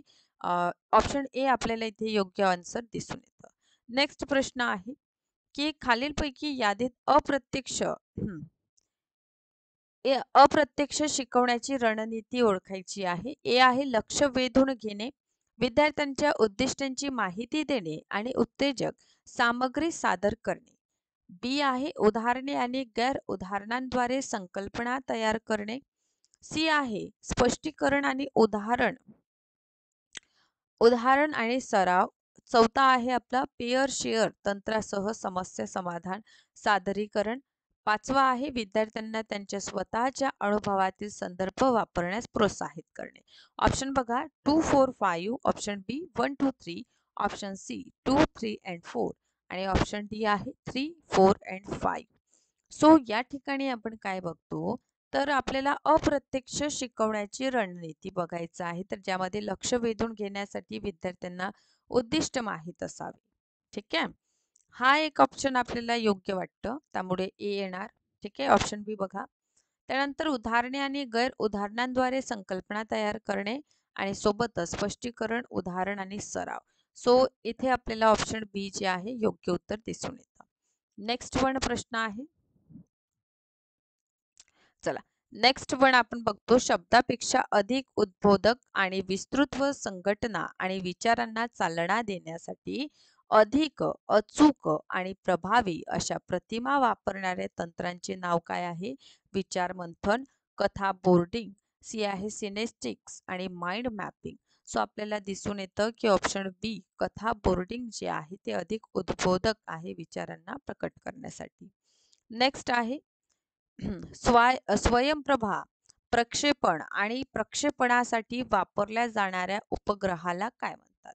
एडुसेट उपग्रह, बी आहे जी सेट 15 उपग्रह, सी आहे जी सेट 3 उपग्रह आणि SP एडू 15 उपग्रह. सो आपण स्वयंप्रभा जे 40 चॅनलांचा संग्रह आहे त्याला प्रक्षेपणासाठी जी सॅट 15 उपग्रह जे आहे याचा आपण काय करीत असतो? उपयोग करीत असतो. त्यामुळे इथे ऑप्शन क्रमांक बी योग्य उत्तर आहे. ठीक. नेक्स्ट वन आहे. खालीलपैकी कोणते अध्यापनाचे सर्वोच्च स्तर आहे? ए स्मृती लेव्हल, बी आहे समजून घेणे, सी आहे चिंतनशील स्तर आणि डी आहे रिफ्लेक्टिव्ह आणि डी आहे विचार करणे. सो सर्वोच्च कोणतं स्तर आहे? ठीक आहे, highest level of teaching. So आपल्याला स्मृती स्तर लिस्ट थॉटफुल दिसून येते आणि थॉटफुल आहे चिंतनशील स्तर. ऑप्शन सी आपल्याला इथे योग्य उत्तर दिसून येतं. नेक्स्ट प्रश्न आहे. किशोरवयीन मुलांची कोणती वैशिष्ट्ये आहे? प्रौढ नियंत्रणापासून वाढती स्वातंत्र्य, बी जलद शारीरिक बदल, सी आहे भावनात्मक दृष्ट्या परिपक्व, डी आहे तर्कशुद्धपणे कार्य करणे, ई आहे समवयस्क गटांसह क्रियाकलापांवर लक्ष देणे. यामधून आपल्याला योग्य उत्तरांचा चयन करायचा आहे. ठीक आहे, चला. सो बघा इथे आपण बघतो की ऑप्शन ए, बी आणि सी. ठीक आहे, तर ऑप्शन बी मध्ये बघा आपल्याला बी, सी आणि डी दिसून येतं. यानंतरचा ऑप्शन आहे सी, डी आणि ई. नंतर डी ऑप्शन आहे फक्त ए, बी आणि ई. आता बघा ह्या पहिला बरोबर आहे. ठीक आहे, प्रौढ नियंत्रणापासून वाढती स्वातंत्र्य, त्यांना स्वातंत्र्य हवं असतं, त्यामुळे ए आपला आन्सर जे आहे ते नक्कीच आहे. जलद शारीरिक त्यांच्यामध्ये फिजिकल डेव्हलपमेंट होताना आपल्याला दिसून येतात. भावनिकदृष्ट्या हे परिपक्व नसतात, त्यामुळे सी राहणार नाही. तर्कशुद्धपणे हे कार्य करीत नाही. ठीक आहे, त्यामुळे ई येणार. म्हणजे ऑप्शन क्रमांक डी जे आहे ना तो आपल्याला योग्य उत्तर जे आहे ते दिसून येतं. ठीक. नेक्स्ट वन कडे आपण जाऊया. कोणती पालक शैली आहे ज्यामध्ये पालक शांत दिसतात आणि त्यांच्या मुलाशी त्यांच्या परस्पर संवाद नियंत्रण ठेवतात? ए आहे अधिकृत पालक, बी आहे हुकुमशाही पालक, परवानगी देणारे पालक किंवा ऑप्शन डी पालकांना नाकारणे, उपेक्षा करणे, असंलग्न असणे. ठीक आहे, सो आपण काय बघतो, कोणते पालक शैली आहे ज्यामध्ये पालक शांत दिसतात आणि मुलांशी त्यांचं परस्पर संवादावर नियंत्रण ठेवतात. ठीक आहे, तर हे आपल्याला दिसून येते पालकांचं नाकारणे. ठीक आहे, ऑप्शन डी. नेक्स्ट वन आहे. खालीलपैकी कोणती मूल्यमापन पद्धती फीडबॅक प्रदान करते जी गैर मूल्यांकनात आहे मूल्यांकनात्मक आहे? ती सूचना देण्यासाठी किंवा दरम्यान येते आणि शिक्षकांना सूचनांचे नियोजन आणि सुधारणा करण्यात मार्गदर्शन करते. ए आहे बेरीज, बी आहे निष्कर्ष संदर्भित, सी आहे फॉर्मेटिव्ह आणि डी आहे नॉर्म संदर्भित. ओके, सो हे आपल्याला फॉर्मेटिव्ह दिसून येतं, त्यामुळे ऑप्शन क्रमांक फॉर्मेटिव्ह सतत मूल्यांकनामध्ये आपल्याला फीडबॅक जे आहे प्रदान होताना दिसून येतं. ठीक आहे, नेक्स्ट आहे शिक्षकाद्वारे धड्यांच्या सादरीकरणादरम्यान वितरणांची परिवर्तनशीलता आणि लवचिकता असे म्हणतात.